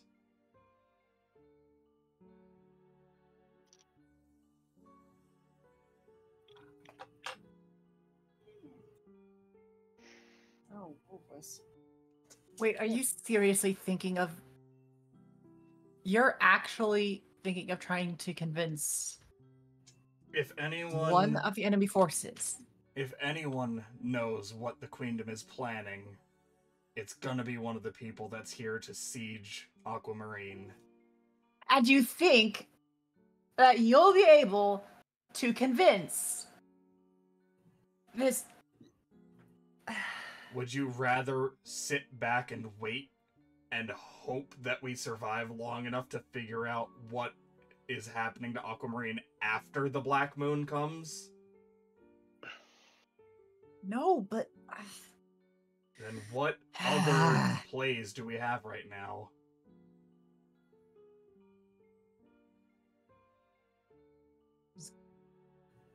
Clutches the fist and slams on the table. Unless we have another way to get information from the Queendom's side, this could be an opportunity that might be worth looking into. That is, if you're willing to try for it. And he just kind of glances at Herik.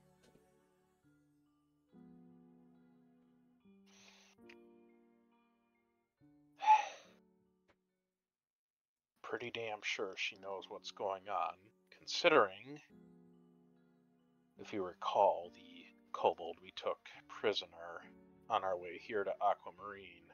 Hmm. You remember him mentioning that they were teleported out this way by a wizard of black scales and blue eyes? That was one of her lieutenants. I'm sure of it.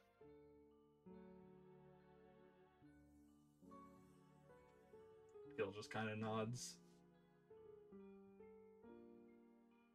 I also just want to be very clear about this before we do anything.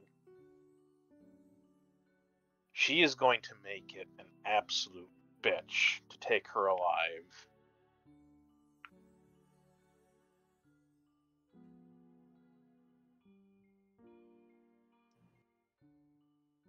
And with that knowledge, I do have another request. She travels on a mount, and generally in combat on mount. It's a large bear by the name of Stratus. Right? If at all possible, please don't kill him. Okay.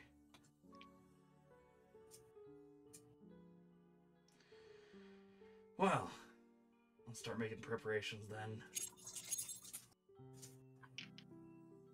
Seora, do you know how to get back in contact with Alatar? Well, yes.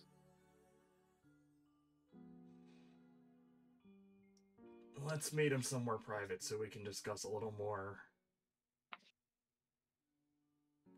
discreetly.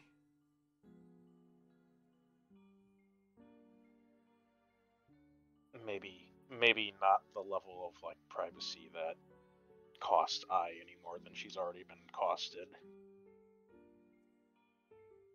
Look, I'll deal with it. I'll deal with it.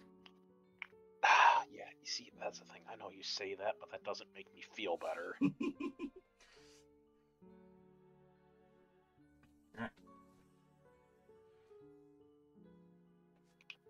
So, yeah, let's get back into contact with Alatar.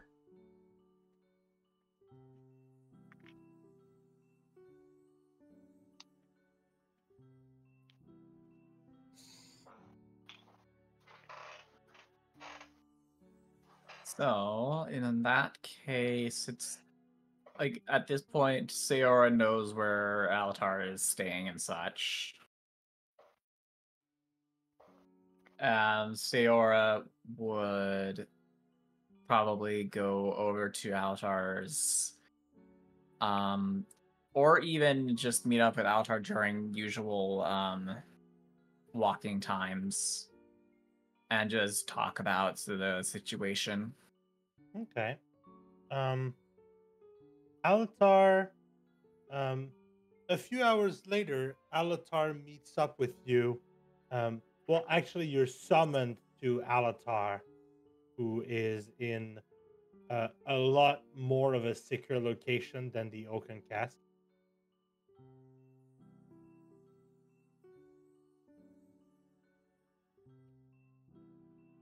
Hello again.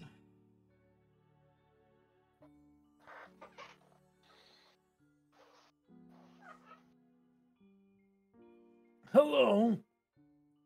I've heard from my good friend Seora that you wanted to meet about something. You said Good acquaintance. that you were here because you wanted to see if the resources of the Arcane Society could turn the tides of the war. I think we might have a good trial run for that theory. Oh, pray tell. We've just learned that Herik here has an associate that is currently one of the, I would assume, commanders on the outskirts, helming the siege.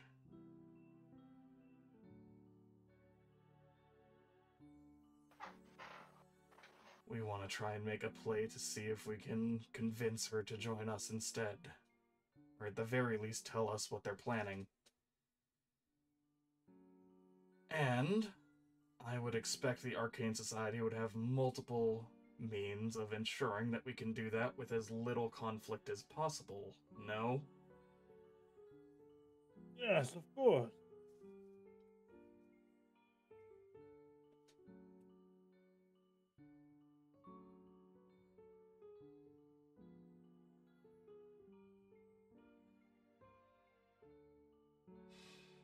So, if we were to want to go out to enemy lines to speak with someone and do so without anyone else knowing,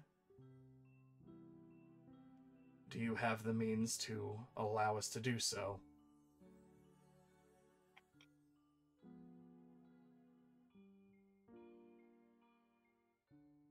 He scratches his beard and says, well, you see, might be complicated. Are you thinking of everyone going in invisible, or what kind of situation are we looking at? And once we manage to find said person you wish to speak with, is she going to reciprocate your desire, or is she going to be a problem? Yeah, she's definitely gonna be a problem. All right. That being said, we can definitely use her being a problem to our advantage.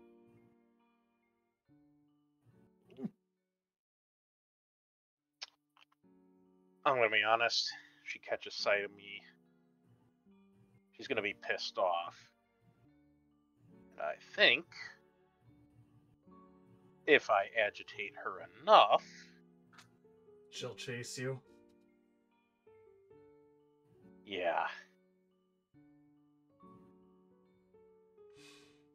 You said that she had a mount. Yeah. That she does. So do you. Any chance that you could, I don't know, lure her away by stealing it?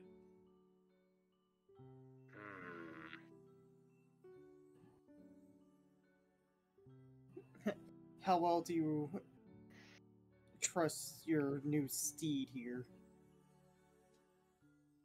You know, that's interesting. I might not be able to reason with her right away, but Stratus.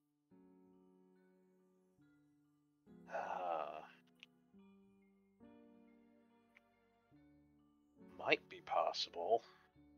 I'm sorry, you're going to reason with the bear.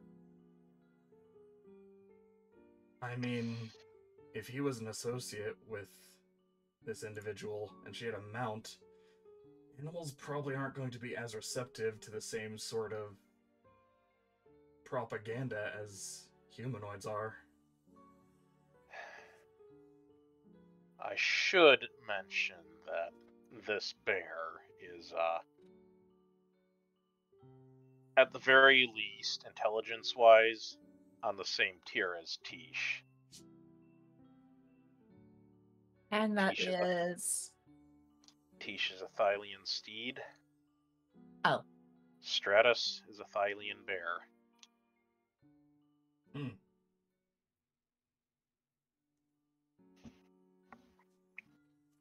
And Reminder I that already Thalian beasts are prized as are known for two things. First, they make for wonderful companions and steeds. Second, they're about as smart as people. Well, if you can manage to either reason with or steal the bear away, we could potentially hide somewhere else, and at the very least, lock somewhere down so that we can just talk. What I know for sure is that when Stratus initially caught sight of me on the wall, he was happy to see me. Doubly so once I waved back at him, so I'm not sure that I can convince him to abandon Xeonine for long. But I could convince him just long enough to draw her out. Just keep in mind he's probably going to get a bit defensive once we try to neutralize her. I mean, hopefully we don't have to, but...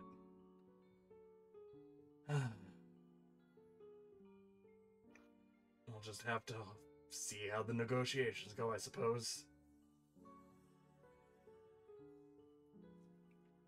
Worst case scenario, wouldn't there be a way to just capture them? We could always use ascending.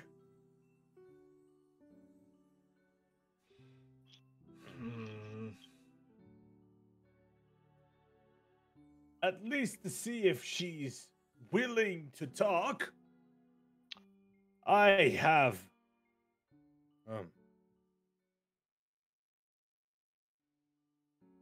actually, see, like, I want to entertain that thought, but the fact that the red half-dragon commander, you know, the one we encountered on last night, right, basically gave me a message that was along the lines of "fuck you, Herik" from her. Yeah, like I said, she's pissed. Is it better to walk in without her knowing that you wish to talk?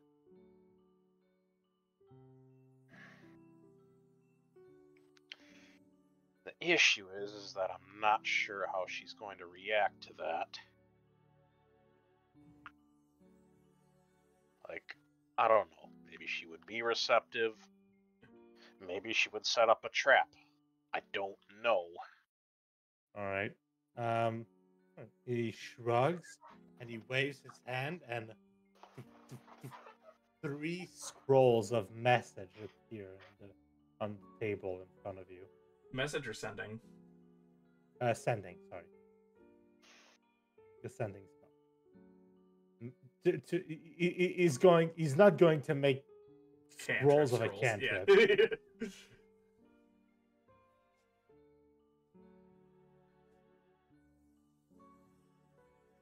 Could be a good way to at least let her know that we're there once we actually get there, but I kind of agree with Herik on this. The less she has time to prepare once she knows that we want to talk, the better.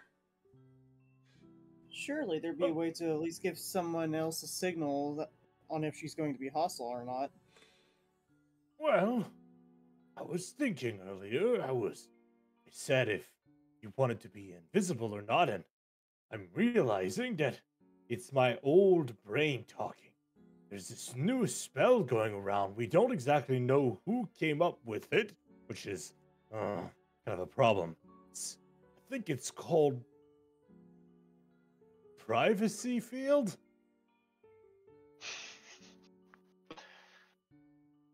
Just kind of like glances at I.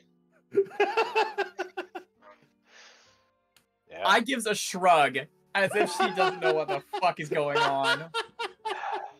Yeah, that is He a says, mystery. he says, it takes quite these. It takes quite a toll, but it's probably one of the strongest spells when it comes to moving in. If used in conjunction with pass without a trace, it makes you virtually indetectable. You can, if you have access to that, that would certainly be our best means of getting out there. You're gonna have to be quick. Spell lasts 10 minutes, requires concentration, and I don't have the money to offer more than 2 scrolls. My funds are limited. I might be able to sell a few scrolls and make some money back before the Black Moon, but How 2 much are the scrolls of that scrolls? spell. So, You guys remember the price of scrolls? What's a 7th Mhm. level scroll spell cost? I have no fucking idea. So those 2 scrolls, at least one for her. You said Cirrus, was it? Was about on par with Tish in terms of intelligence. Would he be able to follow instructions Stratus. given through Stratus. Oh, Stratus, sorry. Would Okay, he be able to respond to a message as well?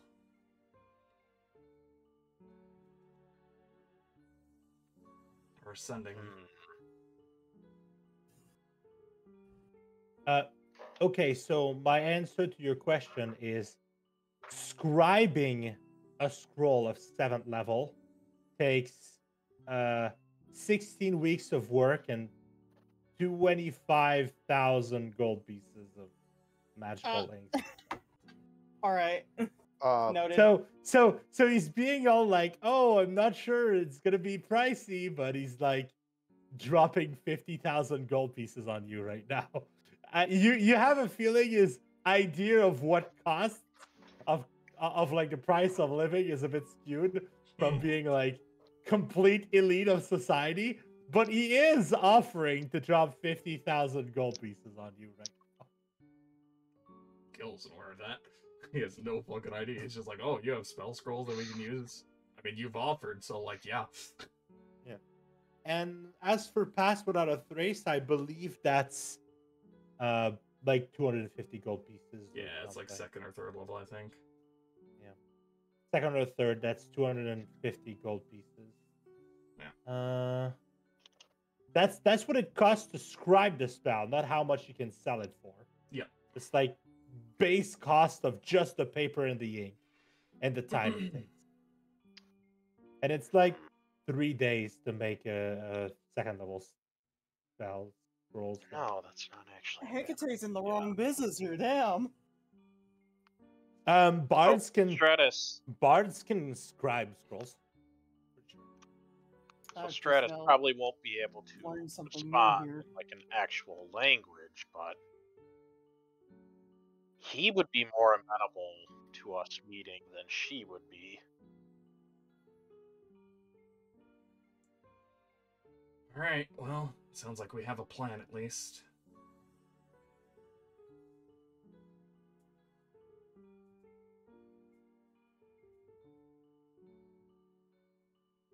All right.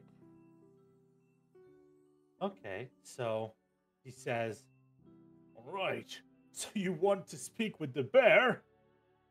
I think maybe sending will work. You want to try it?"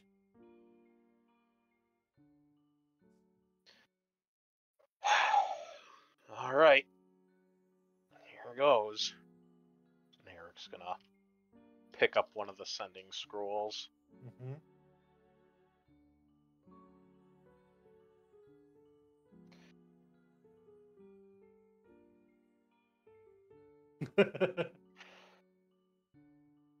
Hey, Stratus.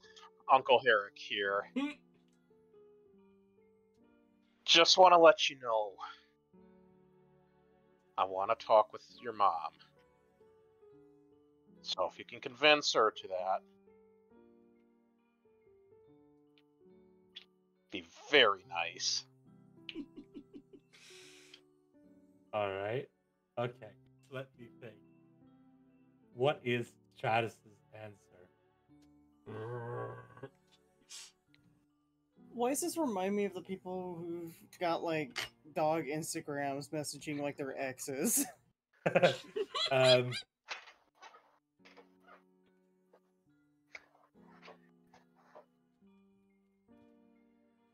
We interrogated a monkey last night. Now okay. we're So speaking with a bear tonight. What's our life? I found out what he wants to say.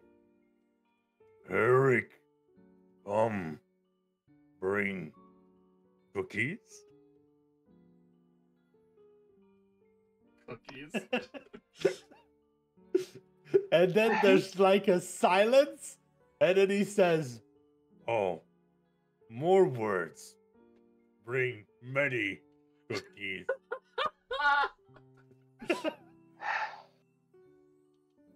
Okay. Mom mad at you. Oh, don't I know it? Many cookies. Just a full-on jester filling up the message moment. Cookie. It's a Cookie Monster sounding kind of deal. All right, guys. I know this is gonna like make things sound even stranger, but we're gonna need a lot of cookies.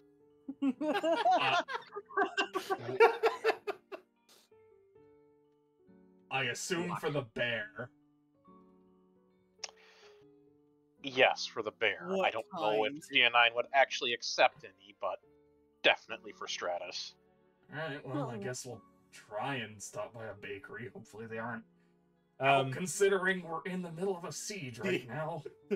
the fucking Alatar just goes, You know, I'm quite the baker myself.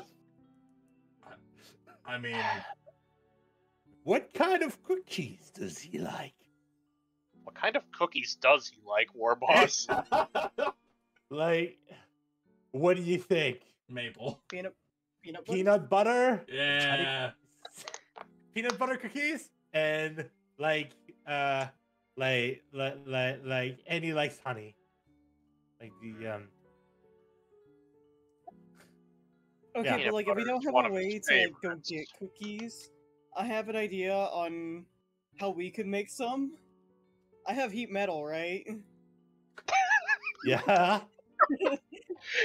Do you want to like take a big ass baking tray, put cookie dough on it, and then heat metal it? Absolutely. Don't think that's technically how baking works, but it's funny, so sure. You know what we could do? You can put the cookies on a tray. You can get a suit of armor. You can put Yes, the tray in the absolutely. suit of armor, and then you can use the metal on the It's like a armor. fucking like gingerbread house, but instead Very funny. The it's a makeshift fucking- oven. I would just like to It's point out that basically- heat metal only lasts a minute, right? Yeah, but It's all I very can hot. imagine Sure. right now is a Just suit throw the of cookies full... in and put them on the maximum setting. It'll be fine. What I can imagine right now is a suit of full plate armor that opens in the front, and instead of having spot places for limbs and stuff, it's just kind of griddles and like lined up all the way up to the head. It's kind of fucking... If we're Okay, usually so for the supposed to, viewers, Hecate does not know how to cook. All he knows is just taverns and playing music, and he just buys his food. if we're usually supposed to put it for 300 for 1 hour, then putting it for 5 minutes means we have to cook it at 9,000 degrees. What could go wrong? Thanks, Blue. That's exactly what his thought process is. The Blue Guard Q Kazoo of baking. Excellent. Just pulling that from like frickin' Phineas and Ferb. And I have a very whiny dog right now. Alright, well. I suppose let's give this a shot. Gil's gonna take the other scrolls and let's go get the cookies, I guess. Or if you can provide them, I'm not opposed there. Where's the nearest suit of armor? What? What? What? What do you mean? Well, you know. I don't know. I don't know if I want to know what he means by that. I have a feeling I know where that's going, and I'm like equal parts disturbed and curious, but a bit more disturbed. We could make a literal cookie monster here. What? I got the connection to the bear from the cookies. I don't understand how cookies relates to armor. What the what? Well, you see here, I have this spell called... Oh my god. even my dog's opposed to it. I have this spell called Oh. I have this spell called Heat Metal.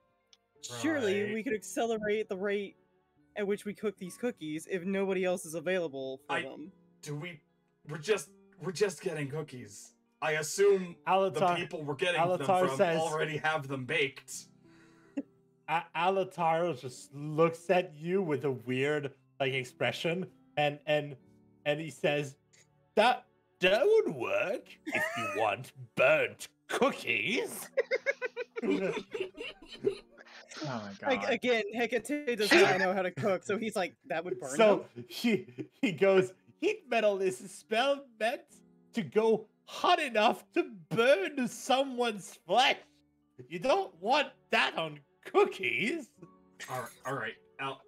Back on track. Do you have the cookies with you right now?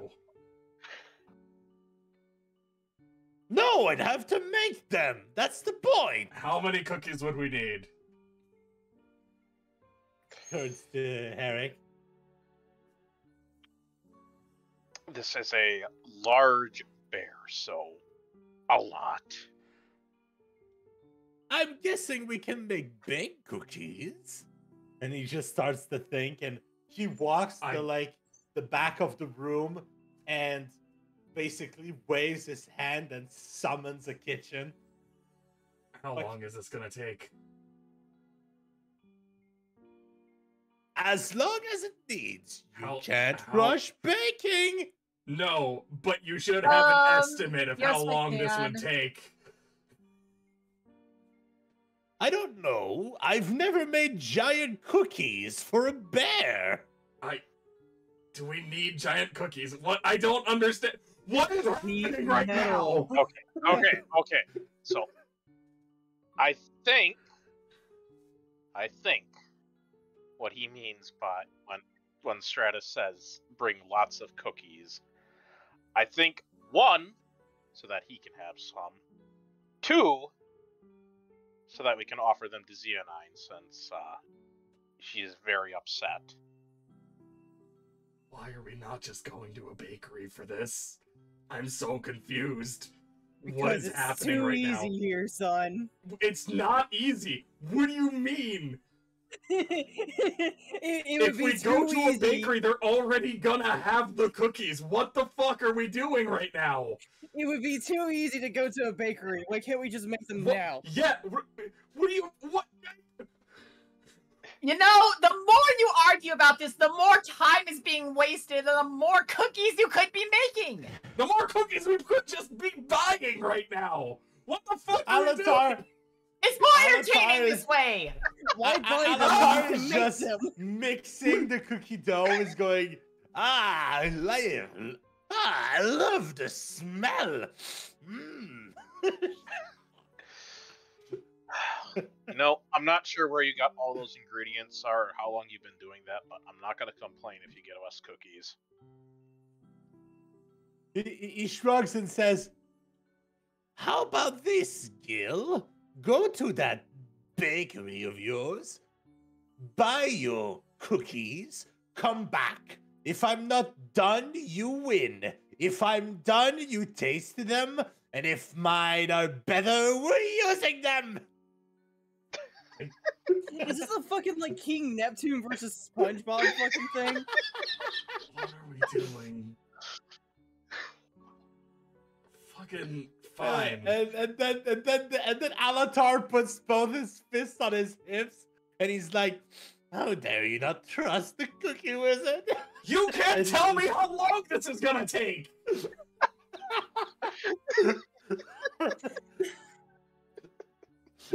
He laughs and goes back to making cookies. He All says, is over. if you don't want my cookies, I'll have some for myself."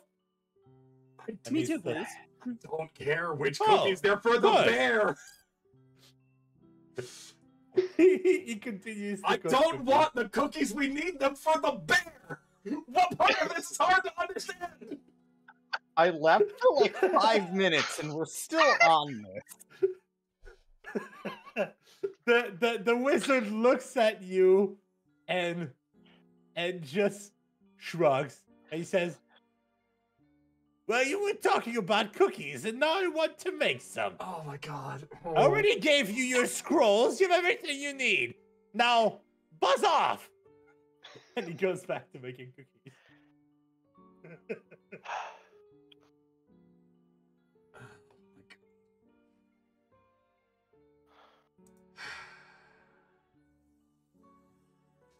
Right. Poor Gil. It's not like we're in a rush. Yeah, guys, anyways, I don't want guess. you to make. Yeah, guys, I don't want you to make comedic character. This is gonna be a serious game.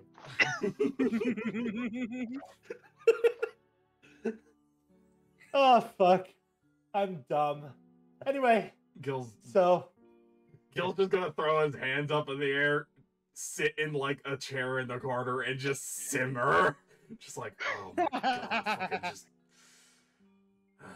I can tell he's like victory posing right next to him. He's like, there isn't an actual fucking time limit, so he's like, I just wanted to get this done with, but I guess there's no reason we can't just fucking wait at this point, so whatever. okay, so good peanut butter cookies. You bake them for 8 minutes. Yeah, that's But regular sized it cookies. does. What? Yeah, you don't cook peanut butter cookies for long. Yeah. If they're regular but- sized, but- yeah. But the part that takes time is the making of the batter. Yeah. Again, for regular sized cookies. It doesn't take more time to make batter if you're making big cookies.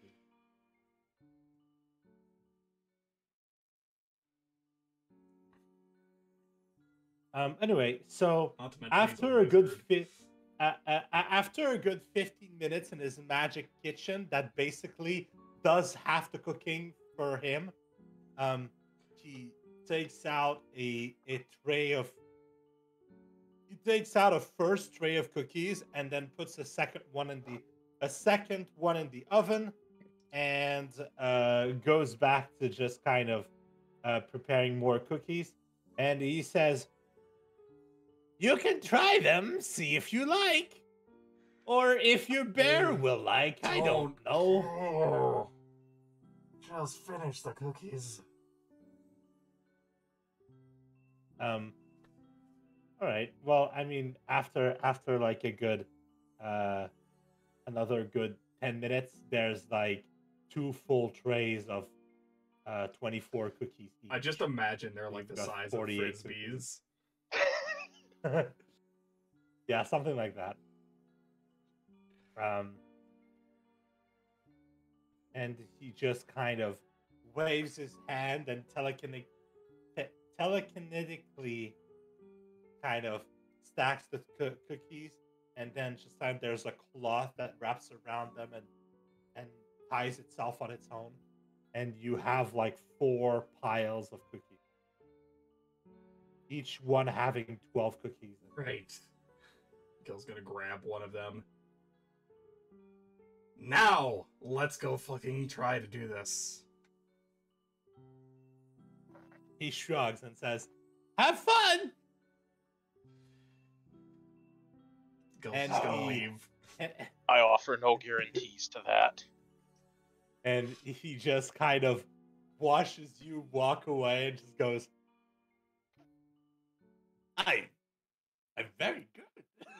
Just kind of fucking he uses the remaining batter to just kind of cook himself a couple non-frisbee cookies. All right, so you manage to. You know what? Question: how are you going to go down the wall, and how do you plan on going back up the wall once the time is come? I mean, we can try and talk with the guards. Because we are unironically going to try and negotiate. Okay.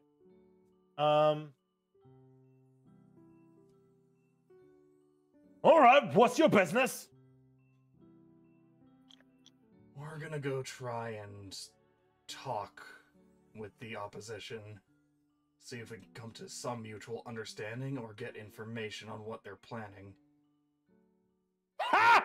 Yeah, right. That's gonna happen. Anyway, if you want to die, just say so. He opens the door. Mm-hmm. Just let us back in when we're on our way back. I'll do, if you're not followed by a horde of fanatics. I'm not opening the doors to them. Hopefully it won't come to that. Good luck! Oh, tomorrow knows we're gonna need that good luck. What a bunch of idiots. So is their campground the Queendom campground within sightline of the gates? Yeah, let's say yes. Okay. There's the entire surrounding of Aquamarine has been completely raised clean of trees, and the terrain has been flattened as to not allow any cover to anyone who would attack. So there's literally nothing in the way, so you can see it in the distance. Then yeah, let's go ahead and as we're leaving, we're gonna use both the Pass Without a Trace and each of us needs to concentrate on one of the spells, right? Who wants to There are concentrate two on concentration spells, yes. All what? right. Who has the best what is it, a Constitution?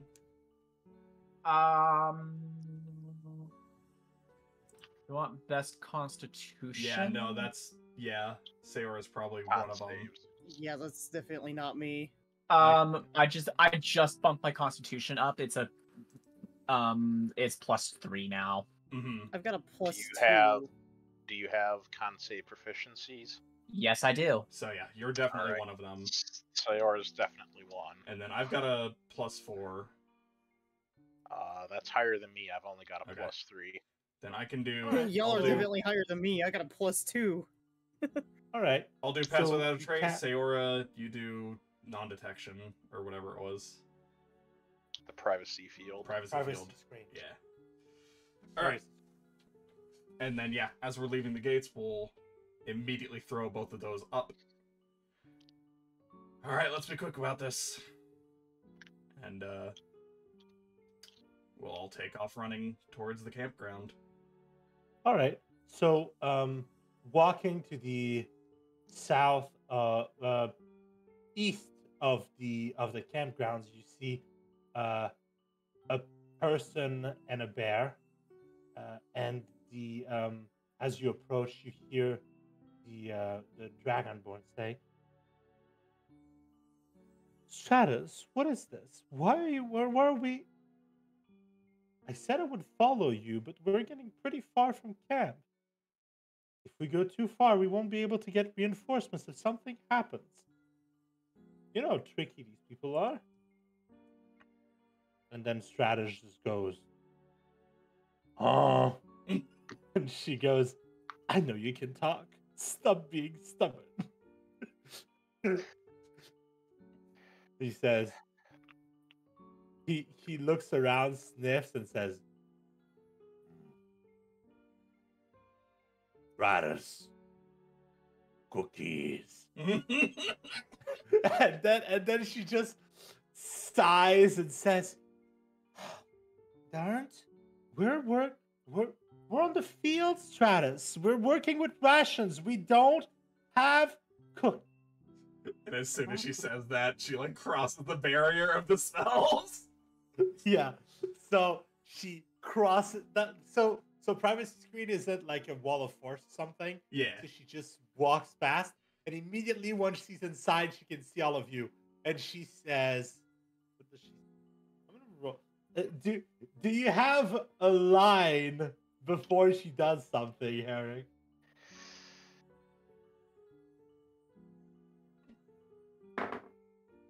What was that about not having cookies? Stratus says, Herik! And he fucking bear hugs you. Just tackle. The bear tackles. And for the record, we probably don't have any weapons drawn. We're so, just carrying the cookies at this point. So there's a fun comedic routine with fucking your friend, I say friend, taking out her sword and trying to stab at you by going around Stratus, and Stratus keeps rolling around and she can't find an opening. And she says, Stratus, no, stop! I need to... Herik, you son of a bitch! How dare you! Ah!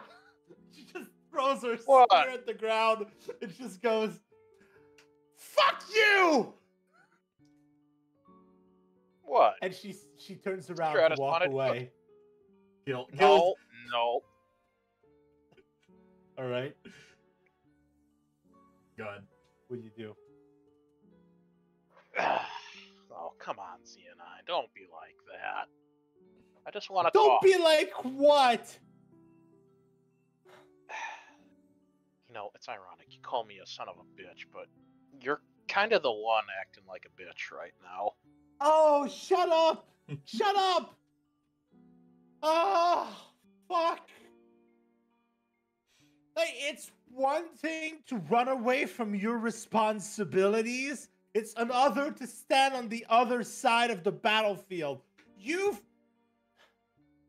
killed some of my men, Herik. My men.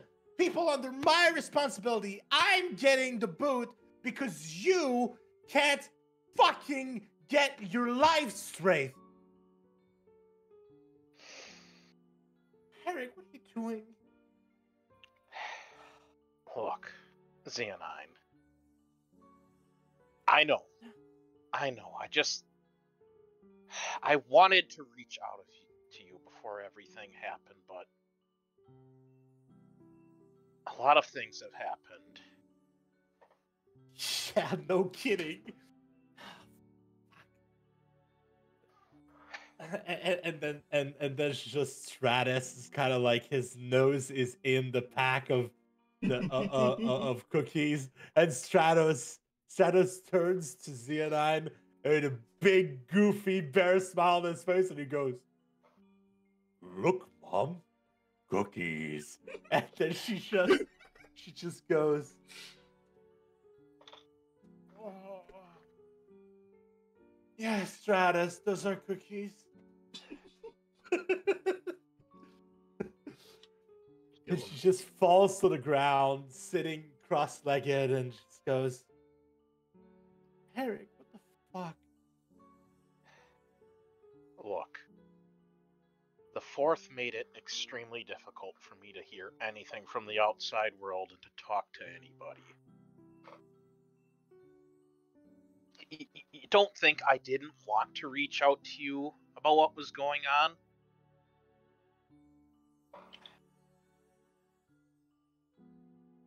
Oh yeah, that's right. You suck at magic. Sending spells not an option for you, is it?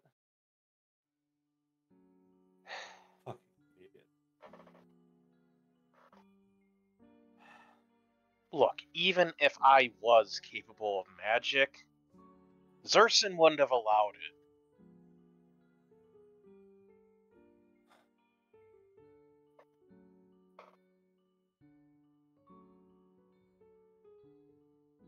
I was stuck in a goddamn cell with a goddamn collar around my neck.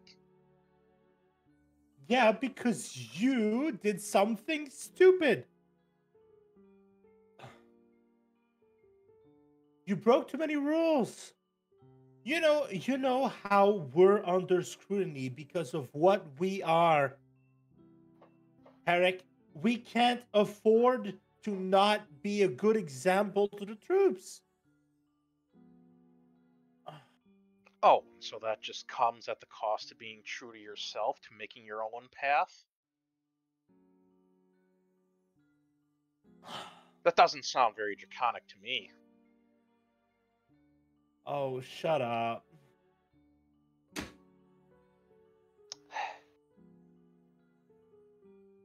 Alright, why are you here?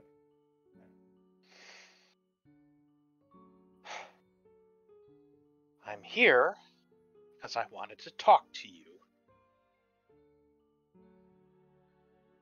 Okay. What do you want to talk about?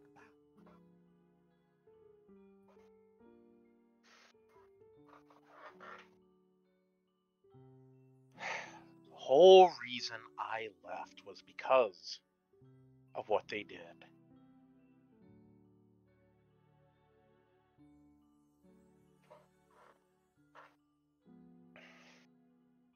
Tell me, Xeonine, have you ever been chained to one specific spot and then just forcibly had magical thoughts, emotions, memories, just all that forced into your mind?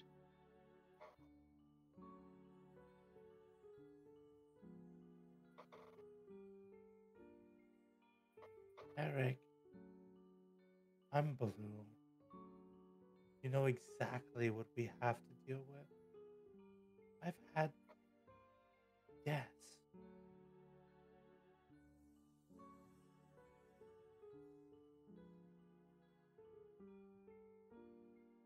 And when it happened to me, I didn't turn my back on you.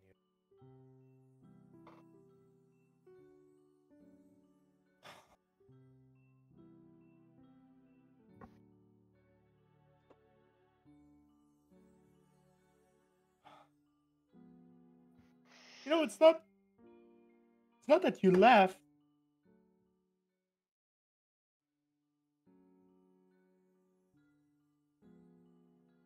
No, you say you couldn't get me a message, but had to leave me alone there. I thought you cared, Herik. Xeonine, No, you know me better than that. no, no, no. It's enough. I'm not. I'm not in a situation where I can deal with this right now. I don't have the strength. And then Stratus just walks up to her and just spits a cookie on her knee, and she just looks at it, looks at Stratus, and says, "Stratus, I can't fix this." But Stratus says, "Mom can try." She just chuckles at it all. She just picks up the cookie and it has a taste, and she just goes, "It's a good."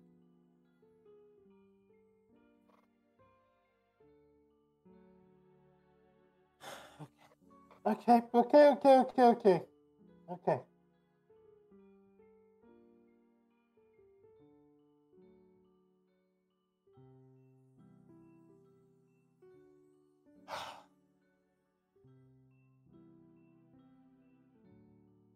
What did you need? Ask me. What was important enough that you put me in jeopardy.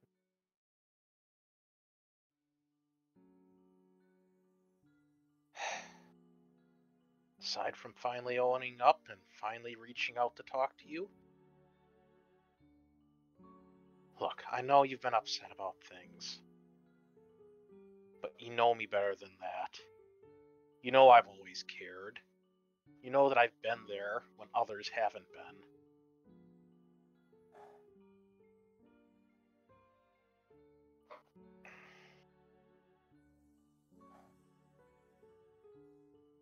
You want you and your new friends.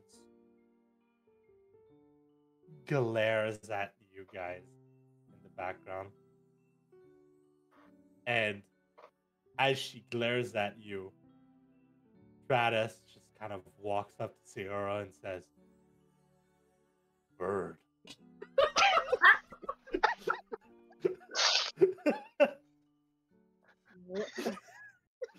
Huh? and then he turns to Hecate and says, "Bird too." Huh? And then he turns to Herik and says, "Herik likes birds?" And he just tilts his head to the side.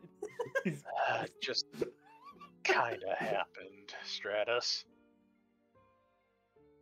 bird good. Bird good. Bird is the word, damn it. And he looks at, is I with you guys? Yes, I'd say so. Yeah, I would Okay. assume as much. He's walking around, he looks at Gil and just goes, "No." And he No. and walks up to I and says, "Bets. Wait, it says what? Bet. Bat. Pet. Oh, Pet. Pet. Pet."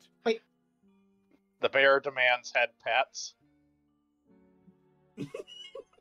Just He lifts- shoves you in his head and says, "Pet."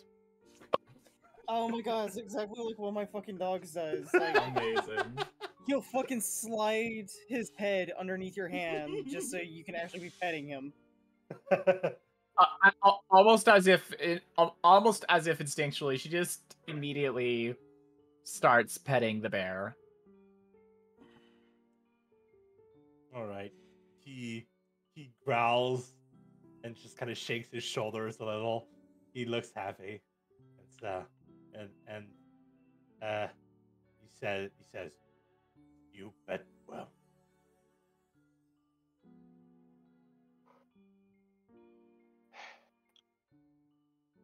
And just kind of in the back, Xeonine is just watching this happen, and she's like, "Travis, don't." Ugh. Look, Xeonine. I know the Black Moon is coming. It'll be here in days. Yet here you all, camped out in the open.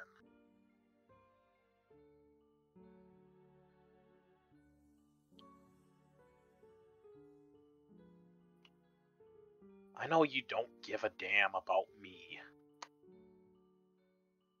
I still care about your safety. Don't worry about me, Herik. We've got. You know that's just gonna make me worry more.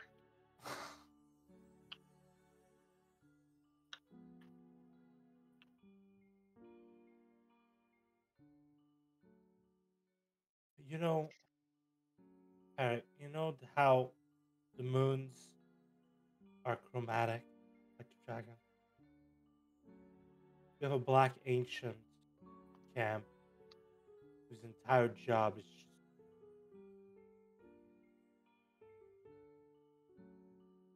keep us clear for a while.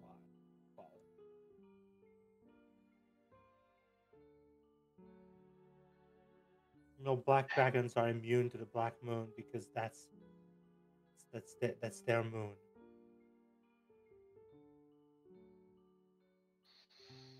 You've got too much silver in you.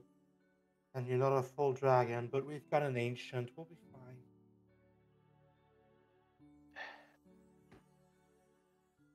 I see.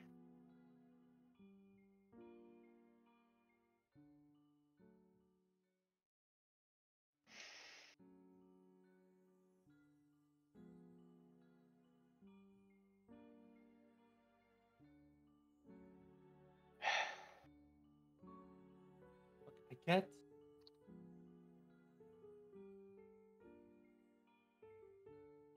I get you and your dad have it difficult. He's not my dad.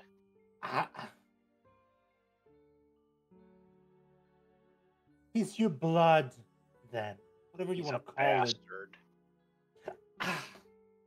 She just kind of gets up and just starts walking in circle, and she says, "You know, I know he's not the best, but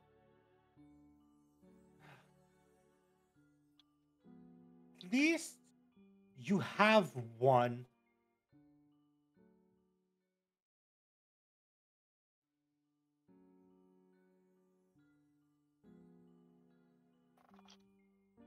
My parents on the other, your side now, right? So that doesn't matter, huh?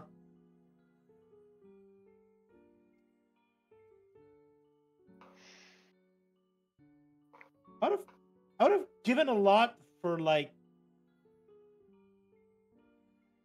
even a bad parent is a parent. I know, you know. Xeonine, you're saying that because you haven't been on the receiving end of a bad parent. Maybe you're right. Maybe you're right. Just I hate to interrupt. We're running out of time. Shut up, Goldie. Listen, we came all the way out here to talk to you. He thought you would be actually willing to hear him out because apparently, according to you two were actually decent friends in the past. He spoke highly of you. Just glares at you and then sighs. Glares back. And says, roll. Xeonine. Hey, Gil. Mm-hmm. Gil. Mm-hmm.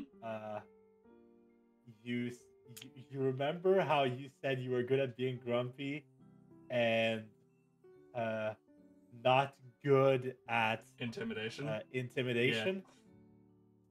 It's gonna be a 21. To intimidate? Oh my god. Yeah. I'll make a wisdom save on that, sure. Alright. I doubt I'll make it, but we'll make it anyways. No, yeah. Bardic Inspiration? Bardic Inspiration. No. Nah. I'm gonna say this is reactionary, so you don't. Bardic Inspiration needs to be given before the roll is made. Shit, yeah, you're right. Damn. It's fine. I mean, new Bardic Inspiration, I think, is a reaction, but it's fine. I don't need it. Not How about, like, after this, Hecate just kind of gives Gil a pat on the back. It's like, you'll get him next time. It's Bardic Inspiration. Fucking Gil. Gil, a full-on shiver runs up your spine as she just, looks at you, and what you feel is, like, different half-dragons have different portions of power from their draconic parent, but it seems like this one has a frightful presence, and it's pretty fucking powerful. And you would think it would make you a powerful general if you had those things. You're a true dragon. Usually, you would expect that from another true dragon. Mm-hmm. Getting that feeling from a half dragon is surprising, but that might be why she's so highly rated. Yep. As a Yep. But yeah, you are frightened. Gil will 100%. Gil will step back, trying to keep face, but like, yeah, no, he will step back, just still scowling. I stopped petting the the dragon. What the hell? We've so much talk about Bear. dragons. The bear. And gives her a glare. Oh boy. Oh boy. We're in a glare off. I'm sorry. Could you repeat that? I don't think she said anything. I don't remember. Looks at I don't you remember. and she looks at you and just sighs. And she just kind of she's all pumped up and she just deflates and she says, "Herik, what do you want to know? Why are you here? I know you said about saying sorry. It's fine. I get it. What's the real reason you're?"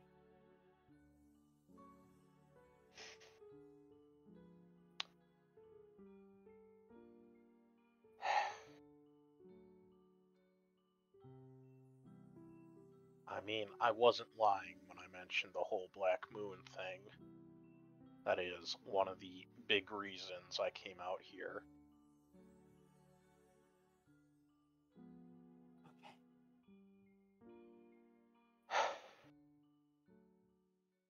Some people in your old chapter are here. The Black Moon is here, and every one of them is Kolsky. So, what I'm thinking is they plan to do something during the Black Moon. Maybe it's going to be an infiltration. It's going to be an assassination. Maybe it's going to be anything that they do. You know, I don't spend time. The with fifth full doesn't scale much. infiltrate. Yeah, we don't, but there are people who do in camp, and they work for the ancient, and something's being planned. Don't know what it is. They don't tell me that shit. You know, separation of information. Okay, so all I know is that they've got black half dragons, black dragonborns, ready to fuck shit up. Second, something goes wrong. And when the Black Moon comes, and it's going to come either tonight or tomorrow night, even we are not sure. Even I'm not sure. I'm sure that the fourth no, I don't. Oh, no, I believe you on that. That's in line with how they run things. Stay out of them. You're good, Herik, but you're not elites who work under an ancient good. Not yet, at least. I don't know what you want, but even the Huntress Inquisitors, whatever they're planning, it's top brass bullshit.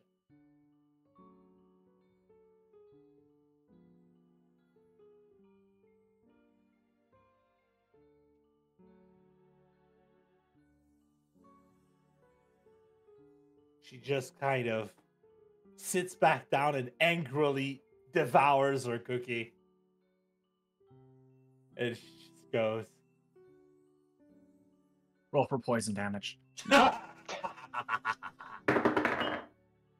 19 Constitution saving throw. What's her bonus? Anyway, doesn't matter. It's probably gonna save. Unless you've got fucking wyvern poison or something. No.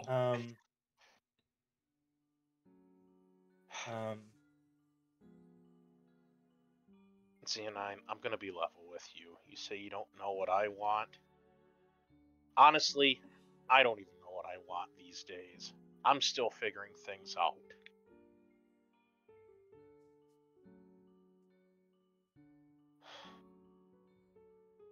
But one thing I do know is even if we're on the opposite sides here,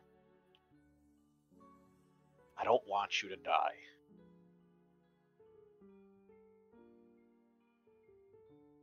You can scream, yell at me, glare at me, whatever. I know you're a good person down inside. Fuck you. I mean, we could arrange that. She chuckles. and Please, just not kind of, now. she punches you in the knee and then gets back up and says, Stratus, we're leaving.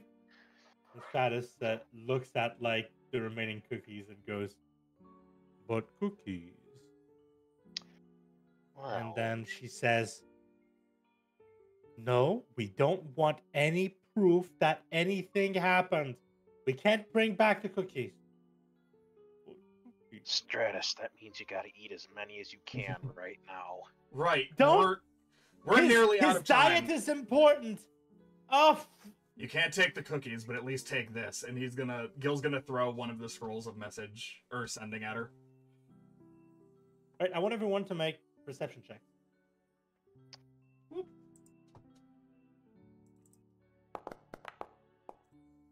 Oh, what the hell? I'm usually better at that. Oh. Fuck. Okay. There we go. Okay. Hang on. So 14, 15, 10, 18. Sai still has to do hers for Yeah, Sayora and I. that's one. That's another. There you go. Ooh, that might That's a beat decent it. one. 20? I'm gonna look at his stats. Maybe it's negative in this. I don't know.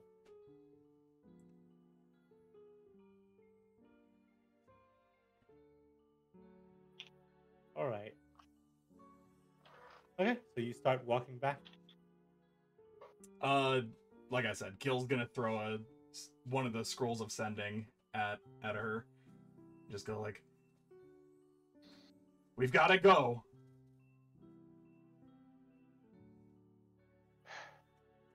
Look, if you want to get back in contact at some point, just use it.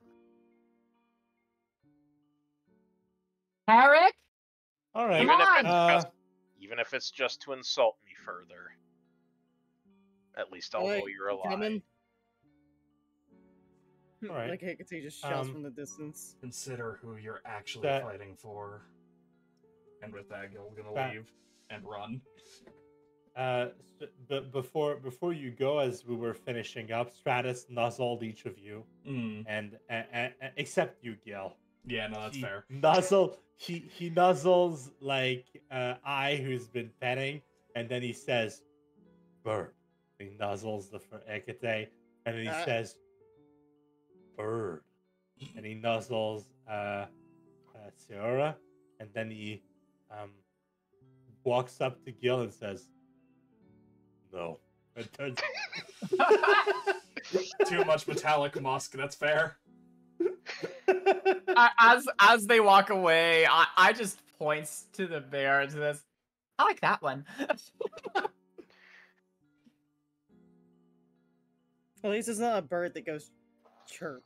It's the first thing in fucking weeks that's actually just left me alone. I kind of like it too.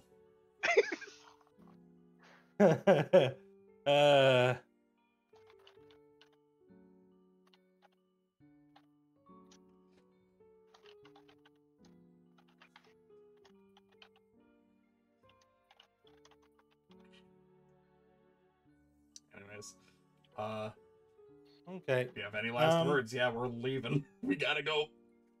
No, it's fine. We still have Pass Without a Trace up because I think that's an hour, but yeah. The other one is definitely down at this point. The Xionan is going to say,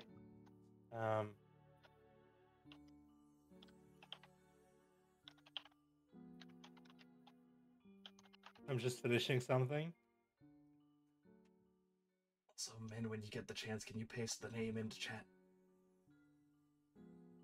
I'll send it. Thank you.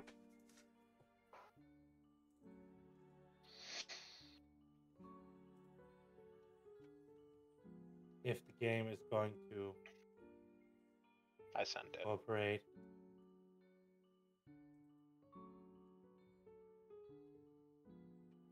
Oh, you sent it? Yeah. Okay. All right. So Stratus just kind of looks back at you and at you guys as you leave, and then he says,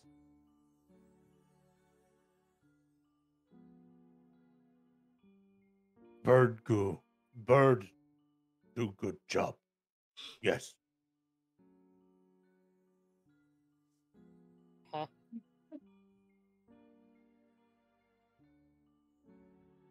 Wait, which bird? What? I have no idea. Yes. Let's go, let's go, let's go! The blue one or the black one? Doesn't matter, let's go! Just pushing everyone forward as Gil just like, shh. Out of time! We gotta go! Time is up! All right. So, as you walk away, Stratus begins to wave at you, and then Xeonine just slaps his paw down, and then she just does she goes like, she turns around and she goes like this and walks away. Oh, Gives you the finger. I am still number one in her book. How wonderful. And she walks back, and you see her whispering with Stratus, and she shakes her head, and pats Stratus on the side of the neck. He just kind of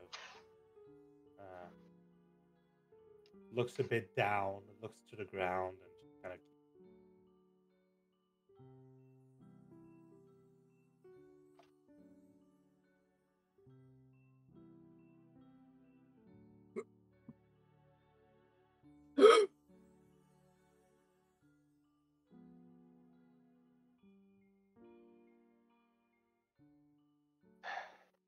Well, at the very least, I think we rattled her. We got important information regarding what they're actually planning during the Black Moon. Fucking ancient black dragon, are you kidding me? That's not good. No. We need to Very get much this that. information to Diamond as soon as possible. You, considering the time it's going to take you to get to Diamond, you're not going to make it before the Black Moon. Yep. Let's shoot a message. Suppose we can do so while we're outside the gates. It's probably our best bet. Gil would know who is in charge in Diamond, right?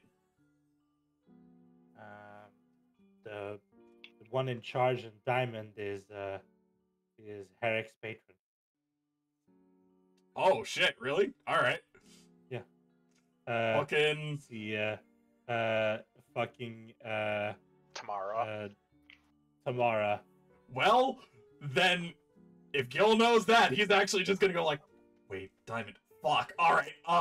Here, and he's just gonna give Herik the fucking message. Let her know. Let her know now. We need backup as soon as possible.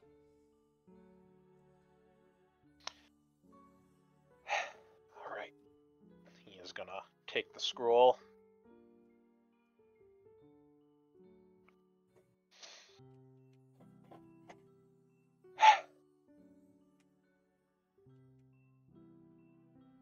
Your mercy, there's an ancient black dragon amongst the forces sieging Aquamarine.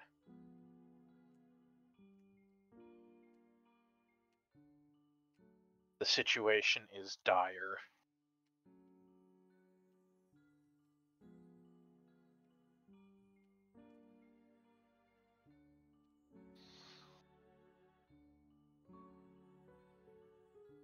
send help if possible.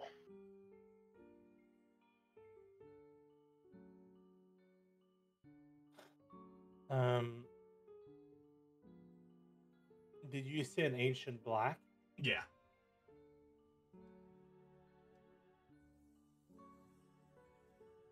Yeah, he did.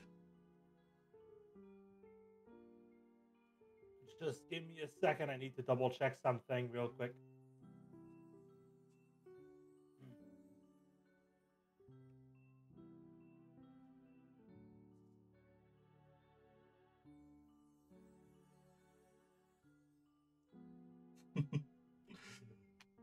Gotta love it when you interrupt the DM's plans.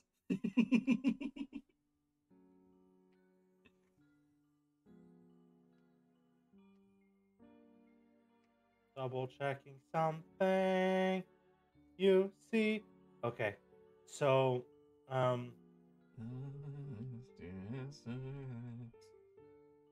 yeah. She just kind of, you hear a sigh and says, I don't want to. I don't have a good ancient on short notice. I'll send 2 adult copies. Thank you for informing me. Aaron, you're doing a wonderful job.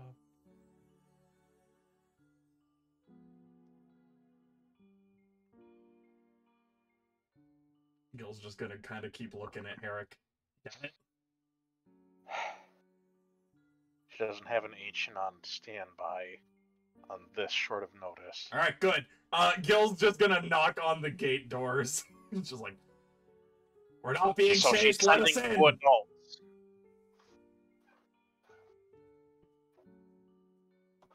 He's sending 2 adult coppers, Mm. which means they're the ones that are immune to acid. And Gil's just The banging on the acid. gates, just like, let us in. We're All not right. being chased. Let me in. Okay. Let me in. Let me in. Let me in. We're not being chased Anyway. yet. Operative term. Let us in before we Okay. are. Okay. So so the sorry. Classic. Sorry. So yeah, the door opens and they go like, Go, go, go, go, go. he's just kind of the guy looks. Actually, can you is your skill still up? The guard walks up to the door, opens the little flap, looks, and he doesn't see you, so he closes the stuff. You rolled the 1. What, the- perception check? Oh, Your spell is still up. well, the veil or the privacy screen absolutely would not be.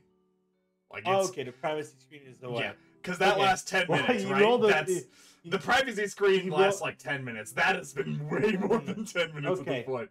So, well, you had 2 scrolls. I didn't know if you 2 did scrolls that. of privacy screen? I thought we No. had 1 of privacy, 1 of No, you had two of privacy, so 25 gold pieces each, 2,500 gold, 25,000 gold pieces each, and 1 of pass without a trace because it lasts. We only used 1 of. You only used the 1. That's scrolls. good. Okay, you probably asked for it back then.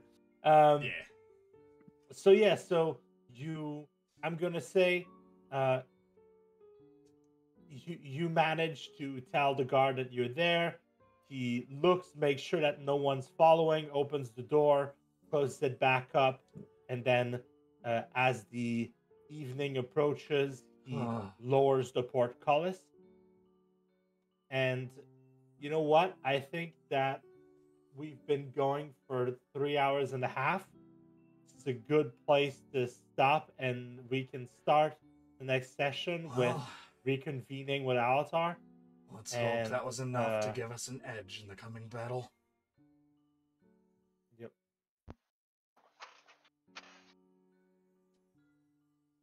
Let's hope this was enough to give you an edge. And, yeah. I think with that, will probably be the rest. So, thank you all so very much for stopping by. Take care of yourselves. And we'll catch you next session.